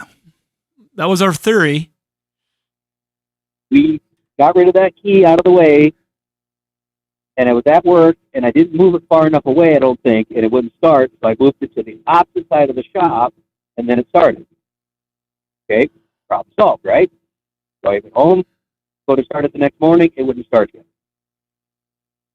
So the only thing I can think of is that we have an 08 Chrysler that's got a key fob, and we usually just leave it out in the van, and I don't know if what is the transponder distance of those keys and security systems? For the starting portion, about a foot. They're very low powered. They have to be in the vehicle, or at least past the window. For the push button starts, they have to be. If it's a key switch one, it's 6 inches to a foot. But if it's a push button start, as long as it's past the border of the window where there's a kind of a geofence built in to those. So if you have your remote and you're in the vehicle and it's push button start, you can walk up to the door with it in your pocket and push the button on the door and unlock it and open it. But if you're inside of the vehicle, that geofence knows that, no, don't let somebody just walk up and push your button on the door. Same way with the starter. But with your type of key, it's got to be within a foot of the transponder ring. Typically within the transponder ring, which is around the key. So that's sneaking up on your question about, is there any chance of interference from this other key fob that we keep in there that's a different brand and not even for the vehicle? I'd say highly unusual. I would say highly unusual. The remote starts aren't aftermarket from the same place. No, it's a Chrysler remote start. Okay. Yeah. As soon as we took that key inside the house, it's been working, and I don't understand why. It may be interfering. That is highly unusual, but I suppose possible. If you've got a problem with your transponder, or it's just that Chrysler transponder is just kicking out, putting out FCC. You read the little tags. This device must accept all interference that comes to it, and blah blah blah. You can't block it in any way. Yeah, the newer transponder might be causing some interference with your old one. So we were kind of on the right track. We thought it was his own Ford key interfering with it, but it turned out to be a different might be something else. transponder key. Different. If you go put those two in what's those bags that you call to stop the the phones, what do they call those, Faraday bags? They're Faraday cage. Yeah, Faraday cage. You're right. Cage. You're you got two things going, but you are on the right track. They make a bag. Yeah. I can't remember what those bags are called though. It's a Faraday cage, but it's a bag. Right. Yeah. We can all be. Can we all be right here? Yeah, absolutely. But if you put You could your, make it up and they Me believe too. it. It's a hush bag. But if I'm you go right. on Amazon, you can buy those, because I know my mom and dad were talking about it, because a lot of people in the Corvette Club are getting them to put their keys in because they're having a bit of an issue with people that are hijacking codes and being able to take somebody's car. And so if you think you need to have that key fob in that vehicle and it does cause interference, put it in a Faraday bag. See what Case, happens. cage, whatever you want to call it. And I bet your problem might go away if that is, in fact, Put it in there with Schrodinger's cat. We'll be good. Oh, gosh. Now I don't know if it's in there or You not. lost me. You guys both lost me on that one. Doug, Grant, thanks very much for the call. he's got Good it. luck. 866-594. Who's cat? 4150. Schrodinger. Let's talk to it Trent up. in Colorado. Trent, you're on the Under the Hood show. What can we do for you? Hi, guys. I have a 1977 Ford Thunderbird Town Landau with 400 and the C6 transmission. That's all by click. That's a lot. Sorry, I'm at work at the moment. Got a little confused. He's a paramedic. On that car, no, I'm not. I'm actually a garbage man. Keep rolling. On that car, we have a heating issue with the heater in it. For a while, when I first bought the car around Thanksgiving, it was working extremely good. And then over time, it just kind of started switching itself kind of on and off, and now it won't heat at all. Do you have air blowing and the air is just cold, Yes. or do you have no air blowing? Let's go through a little deeper on this. The air is just cold. So over time, I was having an overheating issue with the car itself, but I got that figured out with a new water pump. And then now the car itself stays cool, and the heater was working after I did that. And then over time, it just started switching itself from cold to hot, basically, and now it's just stuck on cold. Does that car, was it fortunate enough to be one of the fancier packages that had a heat gauge in it? Most of those just had a light. Well, it had an auto temp control Yes. too on the Yes, dash. it And did. some of them. It does have a heat gauge? Yes, it And does. what is your heat gauge doing?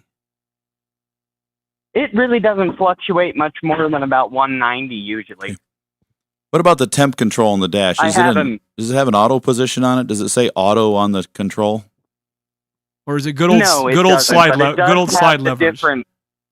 It's the good old slide levers, but it does show you like what temperature the air would be blowing out on the top Right. one. But it does For not the say auto heat and anywhere cold? on it? No. Good, because the one that had the auto control, you could have all sorts of things going on. But with that slide one like that, you have, and when you say it would go hot, cold, when it was in the hot position, it would change temp on its own, right? Not on the cold position. It stayed cold all the time on Yes. cold. Okay, good. It has a vacuum controlled water valve under the hood that runs off that temp control inside. When you move it to the over towards the heat side and you've got it on the heat settings, defrost, vent, anything but AC, it opens up that water valve under the hood. And if those vacuum lines are bad or that valve is going bad, it could close up and the default position is closed and you have no heat. So it may be that. I would check and make sure that when you put it in heat positions that there's suction on that line under the hood or not up there by the firewall. And if there is, if it comes and goes where the position is on that vent, then put a valve in it. That valve may be bad. Probably not a bad idea to put a thermostat in either at the age that it's at. For sure. Trent, thanks very much for the call. Good luck. 866-594-4150. We're going to take a quick break. When we come back, we want to hear from you on the Under the Hood Show.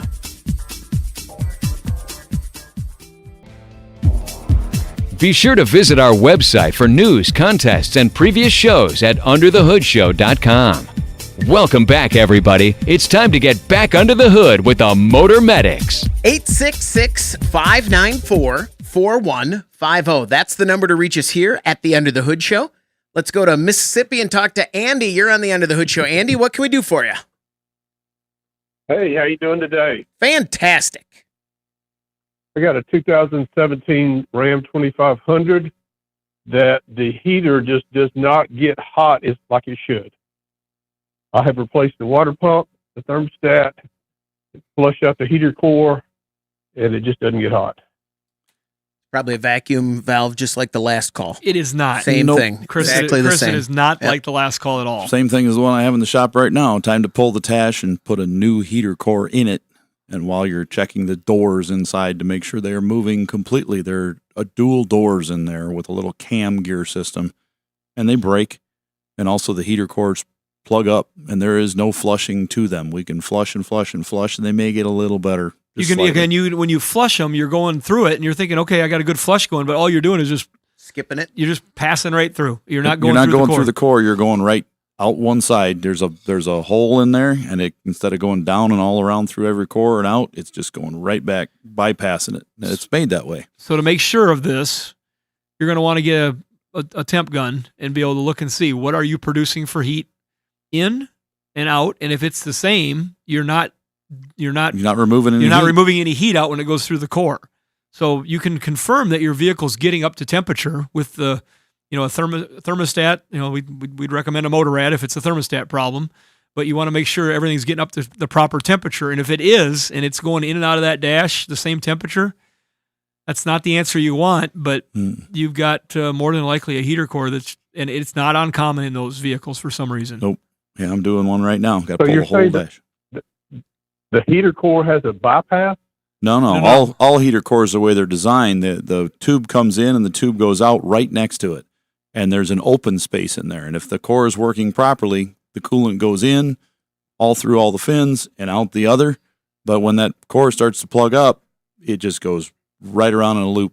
Doesn't even go through the fins. It just goes right in and right out. If you've ever looked at in the old days in a radiator, when you used to be able to open a side cap, when the radiator would have a cap on the side, for people that have been around long enough to see a radiator cap on the side of a radiator, when it was empty, you could look down and you could see all the core ends just looking straight down at it.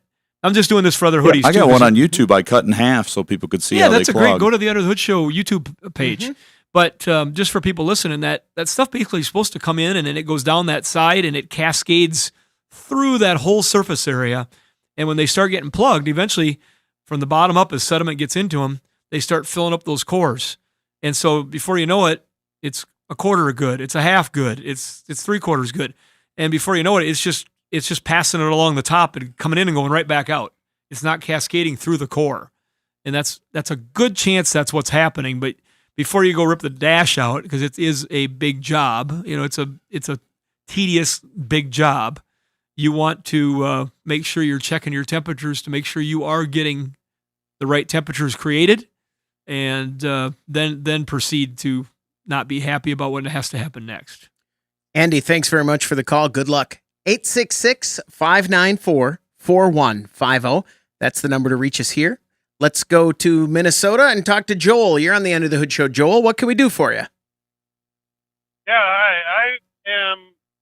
my wife is interested in getting like a Colorado or a Canyon in the next couple of years for her everyday car. We'd probably be looking at 1, 2 to 3 years old at the time. And are some of the motor options better than others, or there's some years that are better than others? Well, is it 15 and newer is the new design? Well, maybe newer than that. I don't know. I got to get it right. But that newer design is a good little truck. I personally would not own one with the diesel option. They're very efficient. They're very torquey. They're very nice. But when they're out of warranty and problematic, you're going to have a hard time finding people to work on it. And so that's my own opinion based on what we've seen from customers and friends. That truck otherwise the 3.6 engine that they put in there, I think it's a 3.6. Is that right, Russ? Yeah. Yeah, I think it's a 3.6, but that is a good engine we have not seen a lot of problems with yet. By now we would have started seeing a lot of failures, and I don't think we've seen that yet. I'd say overall that Canyon or Colorado with the turbo. What's that? How about the 4-cylinder with the turbo? So far, that's been a good engine. They put the 4-cylinder turbos in there, and even big trucks are putting them in 1500 series trucks now as well. But that 4-cylinder turbo hasn't been too big of a. We haven't seen an issue there. It is the same thing, though. I'll tell you this, though: if you're going to own this thing for a long, long time, your percentage of probability of having a very unique and expensive problem would be much higher with the turbo engine than with just the conventional overhead cam V6. But as far as power, efficiency, that 2.7 they put in the big Silverado and the other one, is that the same? It's not the same engine they put in the Colorado. It's a littler one. It's gosh, I wish I could remember that one. But that has been a good little engine, good fuel economy. People like them, and just maintain it well. Change the oil pressure, change the oil regularly, like you're supposed to. Maybe even a little more. Don't wait on the light. Do it at a quicker interval, unless you're driving that thing on the highway every day, getting it good and warm. Joel, thanks very much for the call. Good luck. All right, that'll do it for this hour of the Under the Hood Show. If you want to call right now, we'll hang around for a little bit on the after show. If you're listening and want to call in and ask a question, we'll be here for a while. We'd love to hear from you. 866-594-4150. Have a Merry Christmas and a Happy New Year, and this will be our last show before Christmas. So we hope you have a wonderful holiday. Yeah, Merry Christmas and Happy Holidays to everyone. That'll do it for the Under the Hood Show. Thanks, everybody.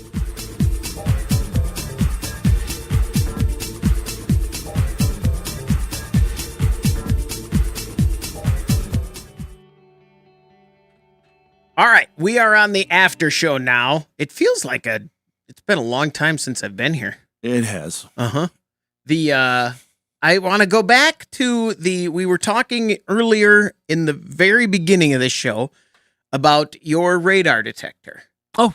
And I would like to say that the only ticket I've gotten in the last 28 years, you came over the hill while I was getting pulled over, and the radar detector went off because they were locked on me, and you were able to... I drove right by you in a blue sports car, probably going faster than you. I feel like you owe me half of my ticket. I saved you from that ticket. Yeah, because if I would have came over the hill, my radar detector would have not been fast enough for where they were set at. But there again, we're in a bunch of traffic, and there's plenty of signal going around. That's when that sort of thing can be helpful to alert you. The radar detectors, do they work if you get the right one still? Hey, Because you always hear about that. So with that in mind, somebody told me they had a factory radar detector. I think it was in their Corvette. Not aware that that's ever been done factory. So I don't think any car has a factory radar detector in America. That's a great question, but I know people that do a built-in radar detector. Yeah. They wire it in, and they don't. They were telling me factory. I was like, nah, I don't think so, because there's a lot of states where they're against the law. So how would you be able to do that? I bet some supercars come with factory radar. Very detector. good chance that's a thing. Would you like the option of the radar detector? Because that's a whole different type of level there. But can I put one in hardwire and then have Dakota Digital dial up my dash so it's all integrated? Well, we used to put in over at Dashboard Electronics years ago, we used to put in K40 behind the dash detectors, and a lot of times we would hide them where no one could tell they were in there, and the police didn't have any way to tell that you had a radar detector. But that changed a few years down the road. Back in the mid-90s, late 90s, they all came out with devices now that say, hey, the radar detector signal.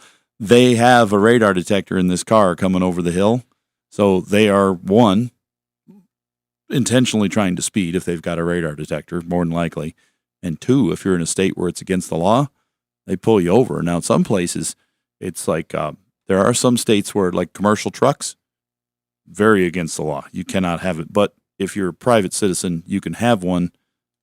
But there's two different things. I think it was, if I remember right, in Texas, if you get pulled over for a ticket, they have the ability to write you a warning ticket up to a certain number.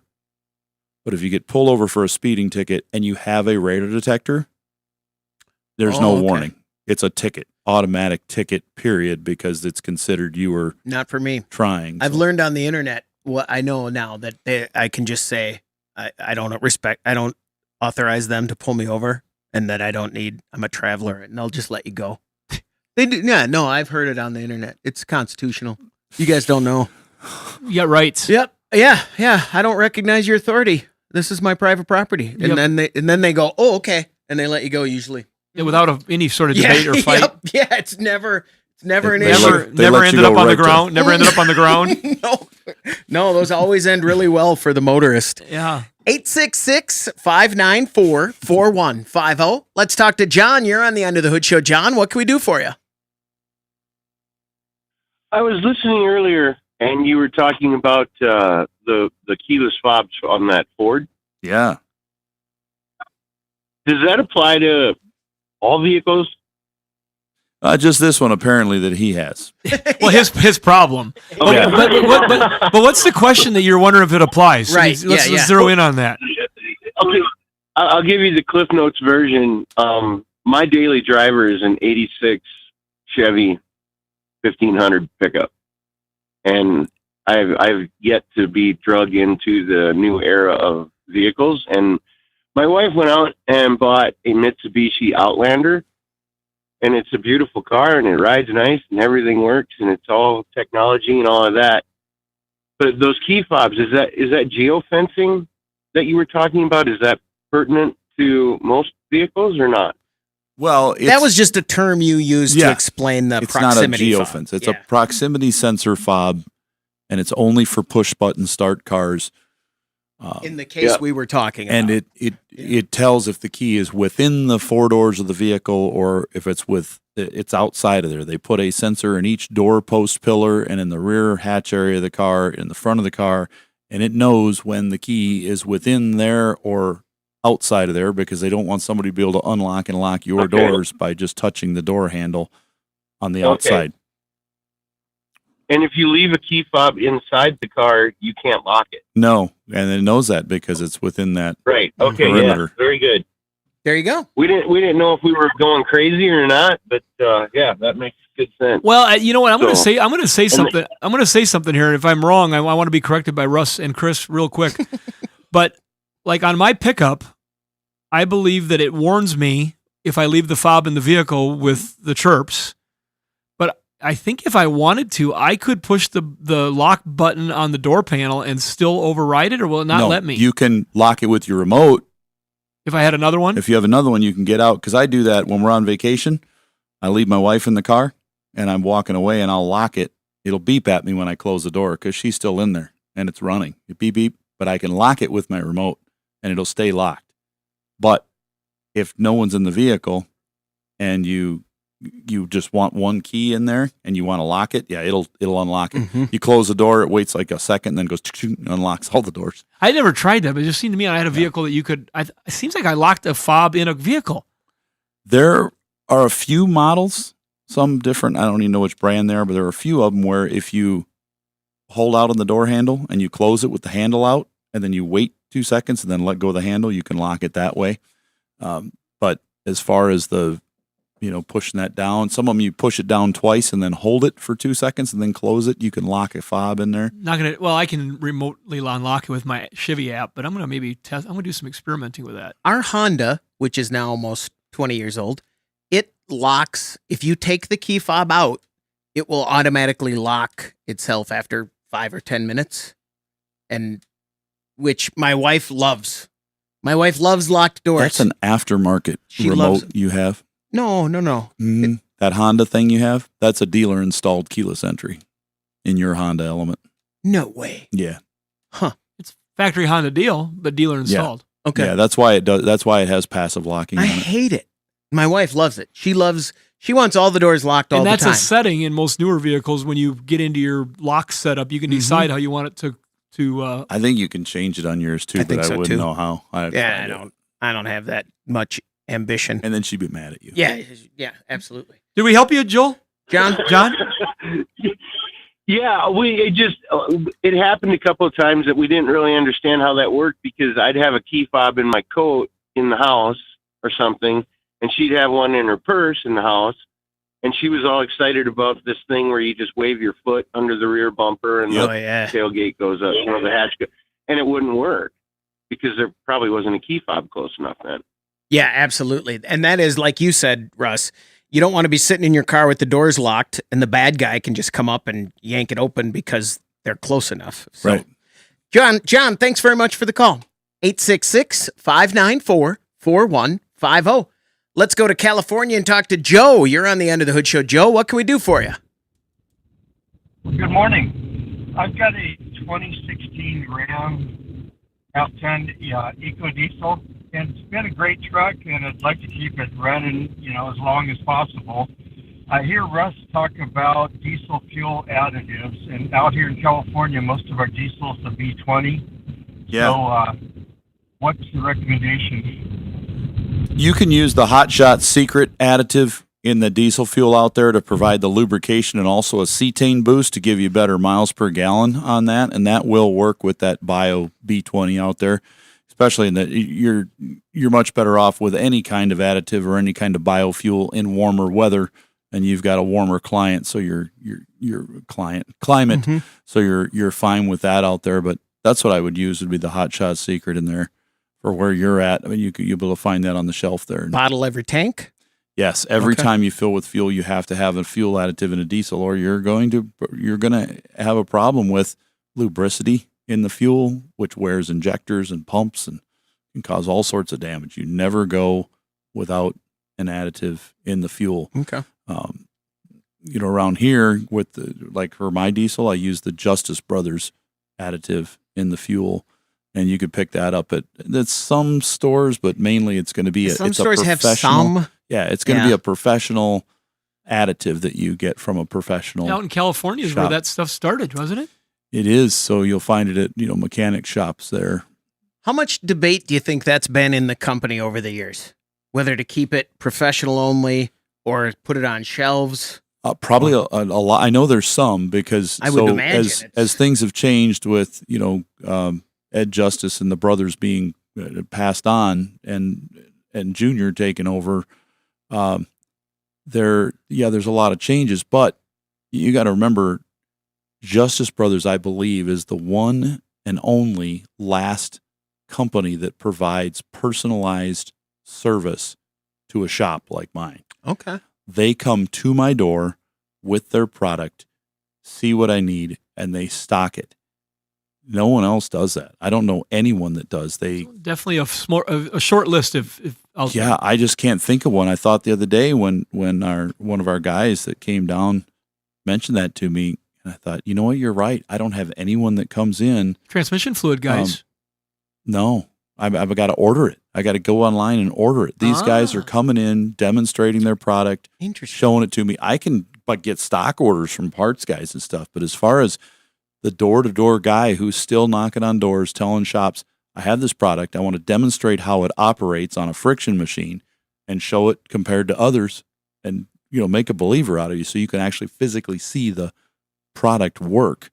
It's amazing how that works. Friction machine? Yeah, so they got this machine. That just hit your radar? Yeah. It's metal. It spins this ball and it's got a weight and it drags it for friction.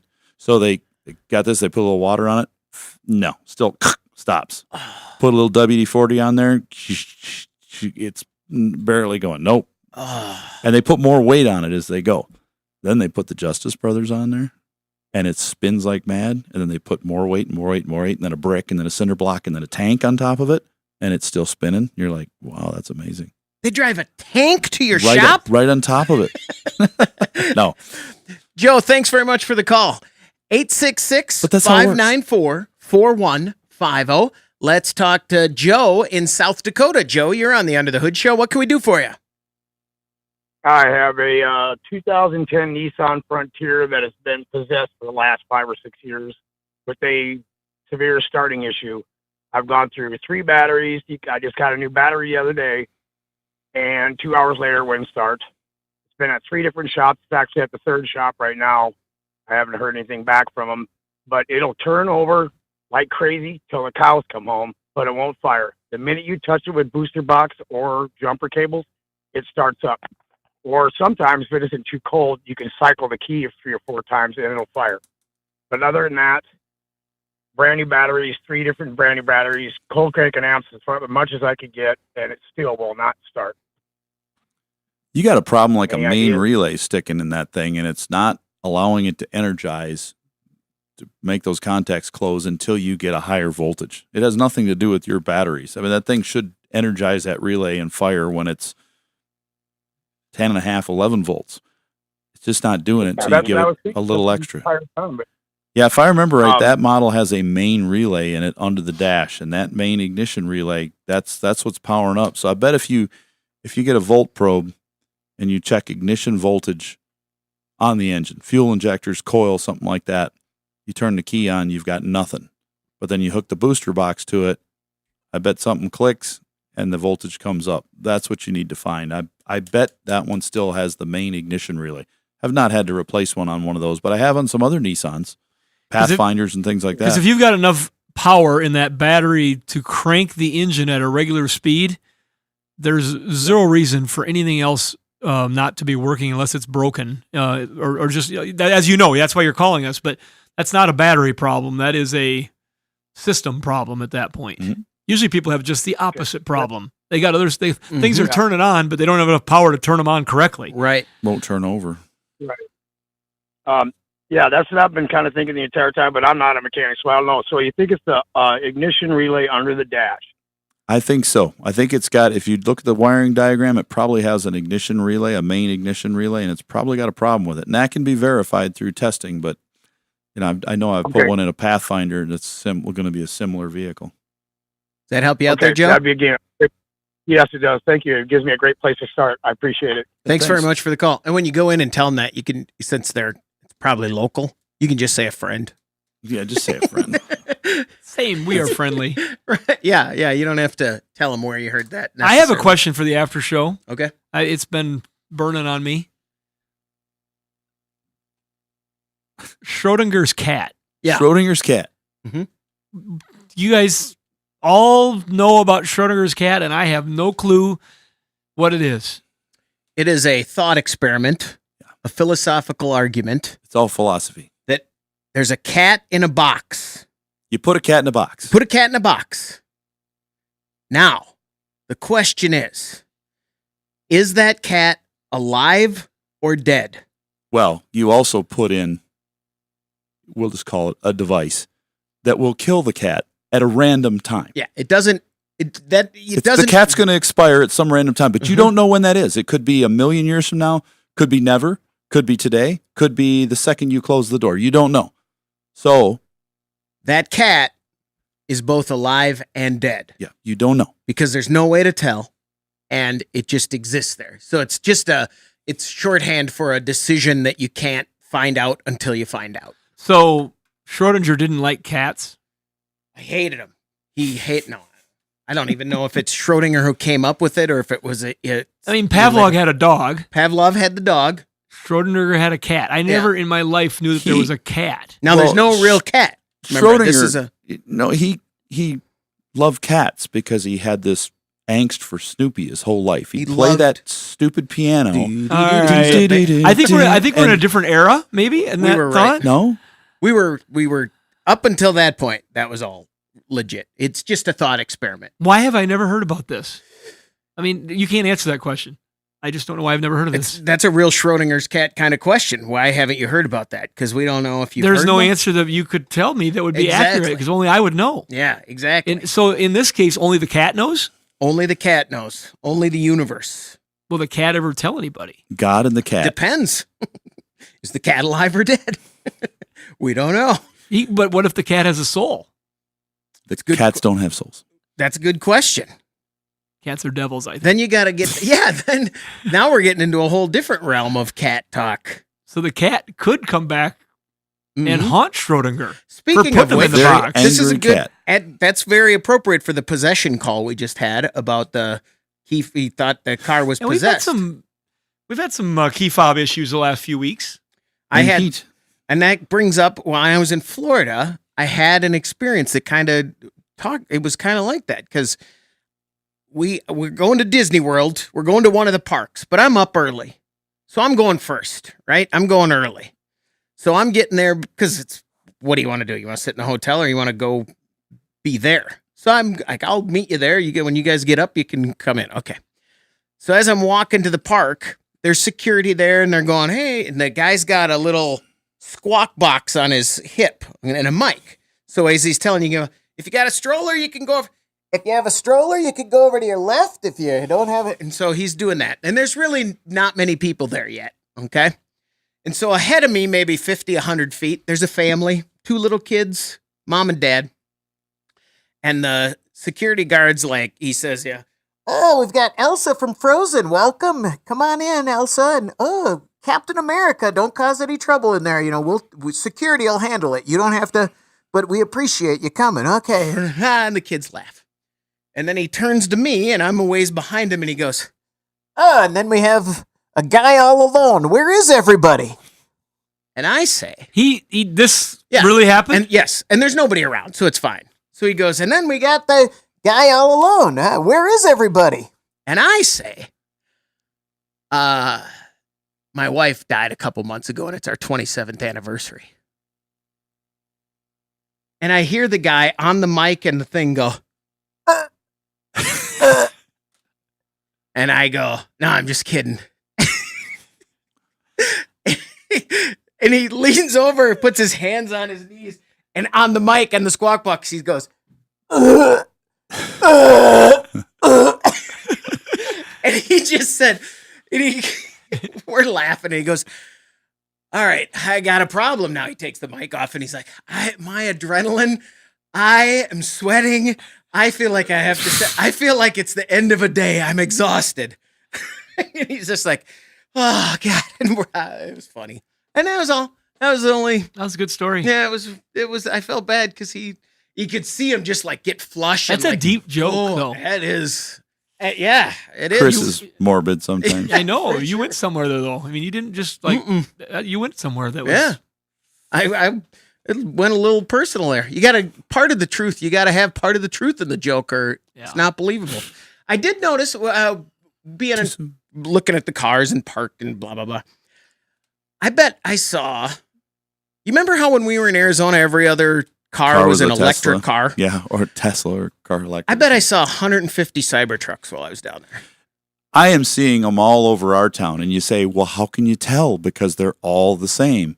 No, we've got one that's red, white, and blue. We've got one that has like a giant American flag, a dark brown one. I bet I saw 3 silver. They're all wrapped now. They're wrapping them all. I bet I saw 3 that looked like normal, that looked stock. The rest were all just...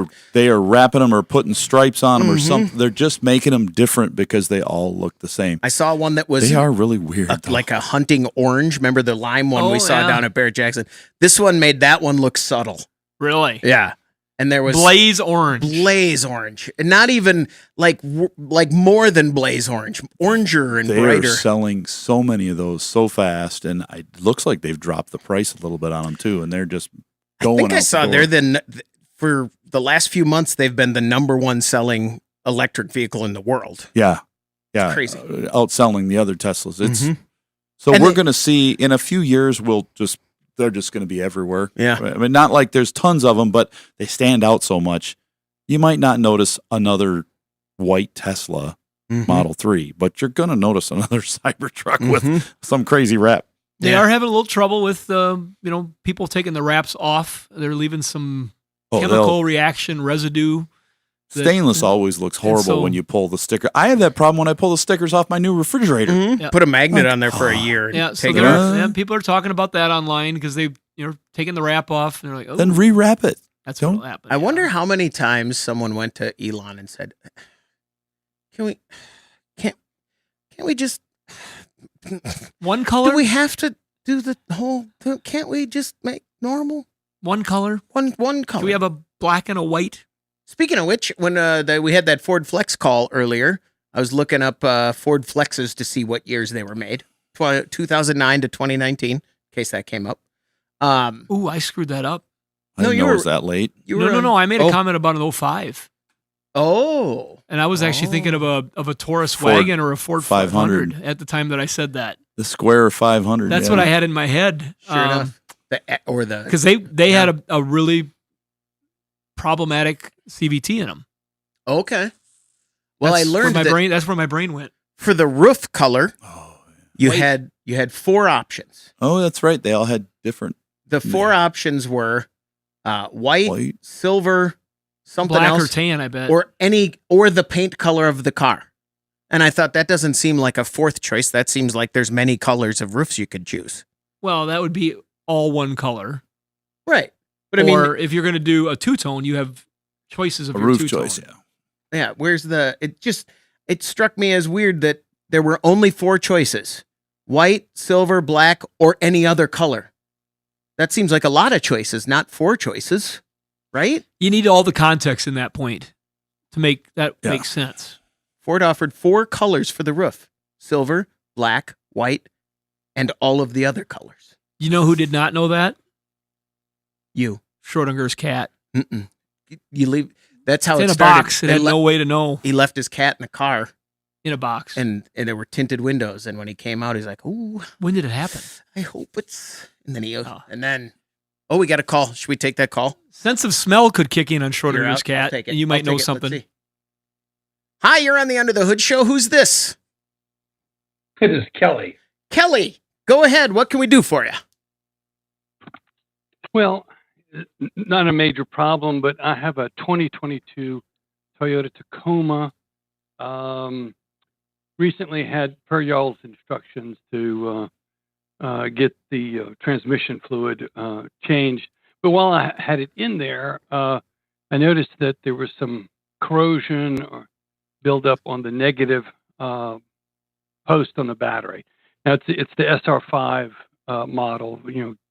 Still have to use a key to turn it on and off. Anyway, I want to clean. The Toyota dealership, of course, was more than willing to clean the battery terminal for $50. Oh, sure. And I said, no, I think I can do that myself. So with all the new computers and gadgets and such, what's the protocol for cleaning those battery terminals? Good question. Well, if you get yourself a battery saver that you can use to keep voltage to the vehicle, you will clip that onto something that has power away from the battery terminal. Sometimes they've got a jump start terminal that's a couple feet away on the engine. Other times you can just clip to the power wire on the fuse box where there'll be a stud sticking out, or sometimes to the stud on the back of the alternator. Then the other one just clips to a good metal ground on the vehicle. That'll keep a low voltage in there just enough to satisfy the memory of all the computers. Then you take your cables If off I had a and battery clean it. tender that I use on a regular basis, could I use that to do that function? No, you want that under a capacitance load of my the question, battery. yeah. So no. Okay. They do make a device like a battery tender that is a power supply, not a tender, but a power supply made to provide up to like 10 amps of current, which would be fine. I'm glad I asked that and question. It's voltage regulated, so do that, because sometimes a battery tender hooked up, when you disconnect the battery, put a multimeter on it and try it on an old car and watch it spike like up to 25 volts. That can damage stuff. Don't want to do that. So yeah, get that and then take those cables off. The reason it's corroded is because the battery is leaking, which means it's a lead acid battery. It's not an AGM battery. It's going to continue to leak. You're going to clean it off. You're going to put it back on. It's going to continue to leak, which means you've lost some of the acid out of the electrolyte, out of the battery, which means it's going to, it's already failing. And it also has a leak in the case. So we would suggest it's a 22, 3-4-year-old battery. Old.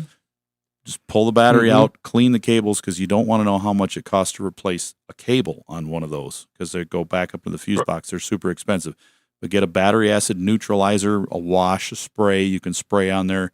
Do it 4 or 5 times. Get it good and clean so it doesn't foam up a different Can you color still anymore. just scrape it with baking soda and water in a cup? And Yeah, you can try that too, but that used to be what I did. The cans are like $2. I use that. We got one at every bench in the shop, but we spray them until they don't change color anymore and they're good and clean and acid free. It's neutralized, pH balanced like your shampoo. Once that's done, I would get an AGM battery, stick it in there, bolt it up. It'll never leak. They just don't leak the way they're absorbed glass mats, so they don't leak. And then you don't have a problem with the cable, and it'll probably last you for almost forever. I mean, long, long time. They're very strong batteries. That would be my suggestion for that. Great, thank you. I You bet. appreciate that. And I'm in central Louisiana, so and I hear you time to time talking about East Texas and LA. Galveston and so we're next door neighbors. Where were you in Louisiana? Alexandria, Okay. right smack dab in the middle, I've north, south, east, and west. So been just there- east of Nacogdoches. Been there many times. Bossier City, Alexandria. I worked for a company called SR Superstore when they were alive, and now they've been gone. You probably heard of them. They've been gone for years. It was like a Highland appliance. Oh, they've been gone for years too. Best Buy. They're like a Best Buy, but they sold washers, dryers, everything. But we made many trips from Longview across the border over there to Bossier City and Alexandria. They had a main store in Alexandria. We'd go there for car stereo wars. So you had the loudest stereo. We used to do that at the SR Superstore there back in 87-ish, right there, 87, 88. The Air Force Base is still rolling then. Barksdale? Actually, here in Alexandria. Oh. Whoops. Oh, you just dropped off. Oh, there you are. That's where the B-52s are. Yeah, they're not. That's not Barksdale. Barksdale is Shreveport. Shreveport, right? Yeah. Right. Which one's in Alexandria? Listen, guys, thank you so much. It was England Air Force Base. Okay. Yeah. Cool. Enjoyed the show, and thanks for taking the call so late. You bet. Thank you. Thanks Thank for you. calling. All right, that's going to do it for It's impossible for me to hear B-52s and not go tin roof roasted. Absolutely. I cannot hear B-52 and not say that.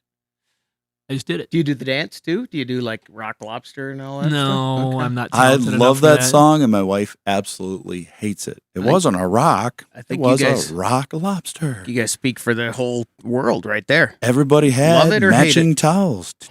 I think you're right. I think it's a love it or hate it. The Battery Shop on YouTube. The I bet battery that'd shop. be a good place The to- battery shop on YouTube would be the place to go to find out why an AGM battery is different than a lead acid battery. Why what you to have do. the fuzzies around your terminal of your battery. Yeah, changing a battery, what to do when you change it. What about battery and battery maintainers? We just got a cool Maintain voltage while changing battery. How to do that? You're on the battery I'm on shop. there, yeah. Yeah, see, because you have a computer and we don't. I just got a cool new battery maintainer from Optima Batteries. And I'm gonna go through and review that thing. I love it. I've been using the heck out of it. I've been having a lot of fun with it. I've got the old style one they had too, and that's what keeps my vehicle going. So one of them that doesn't move a lot. So. All right, there we go. We good? I'm gonna leave this show today just thinking about Schrodinger's cat. Mm-hmm. If it is, Meow. Is it still in the box? You're gonna use it. still Will you alive. do me a favor? Use it before we meet again. It's all right. Its name's Garfield, by the way. And I'll tell you Are this. you talking about pulling out the reference or pulling out the cat? No, the cat you can't do anything about. Pull out the reference and watch. This'll be good. This will tell you. Just use it when something like this comes up. A decision, if you can't, and it comes up a lot with cars that you can't tell. Well, that at our something's family broken. Christmas, we always Right. have things we don't agree on. So just say it and then see how many people know what you're talking about and how many people pretend they know what you're talking about. Like I could do this. I could say, Chris, I mean, we've been doing this for years, but we really don't know how this is going to come out. I mean, what do you think is going to happen? I don't know. It's like Schrodinger's cat. Yeah. There you go. Yeah. You just got to slip it in. Yeah, yeah. And then because a lot of people will, and we might not be accurate. What we said it might not. We might go look it up and go, oh yeah. We forgot about the rattlesnake that he put in the box. I mean, No, there's no rattlesnake. but we think that's just it. You just gotta. It's confidence, it's man. decaying uranium. Yeah, you just gotta. I have pulled this off to the side with a side noted question, so I will be looking this up a little bit. I don't often do that. No, I don't. I believe that. I can move on because there's something else coming right at me. Right, it's gonna be full in a second if I just wait. It's on the Mensa test. Go take it and you'll understand. You only geniuses know what that is. Yeah, he's like Mensa. What is that? How'd you like- never mind. how'd you like my answer? That was His good. answer was accurate. Yes, I love it. exactly. It was right on. you I didn't got miss a that beat part. there. You hit it. Boom. All right, there we go. Thanks, everybody. Subscribe, like, comment. That just helps us out on YouTube. It gets us seen more places. So thanks, everybody.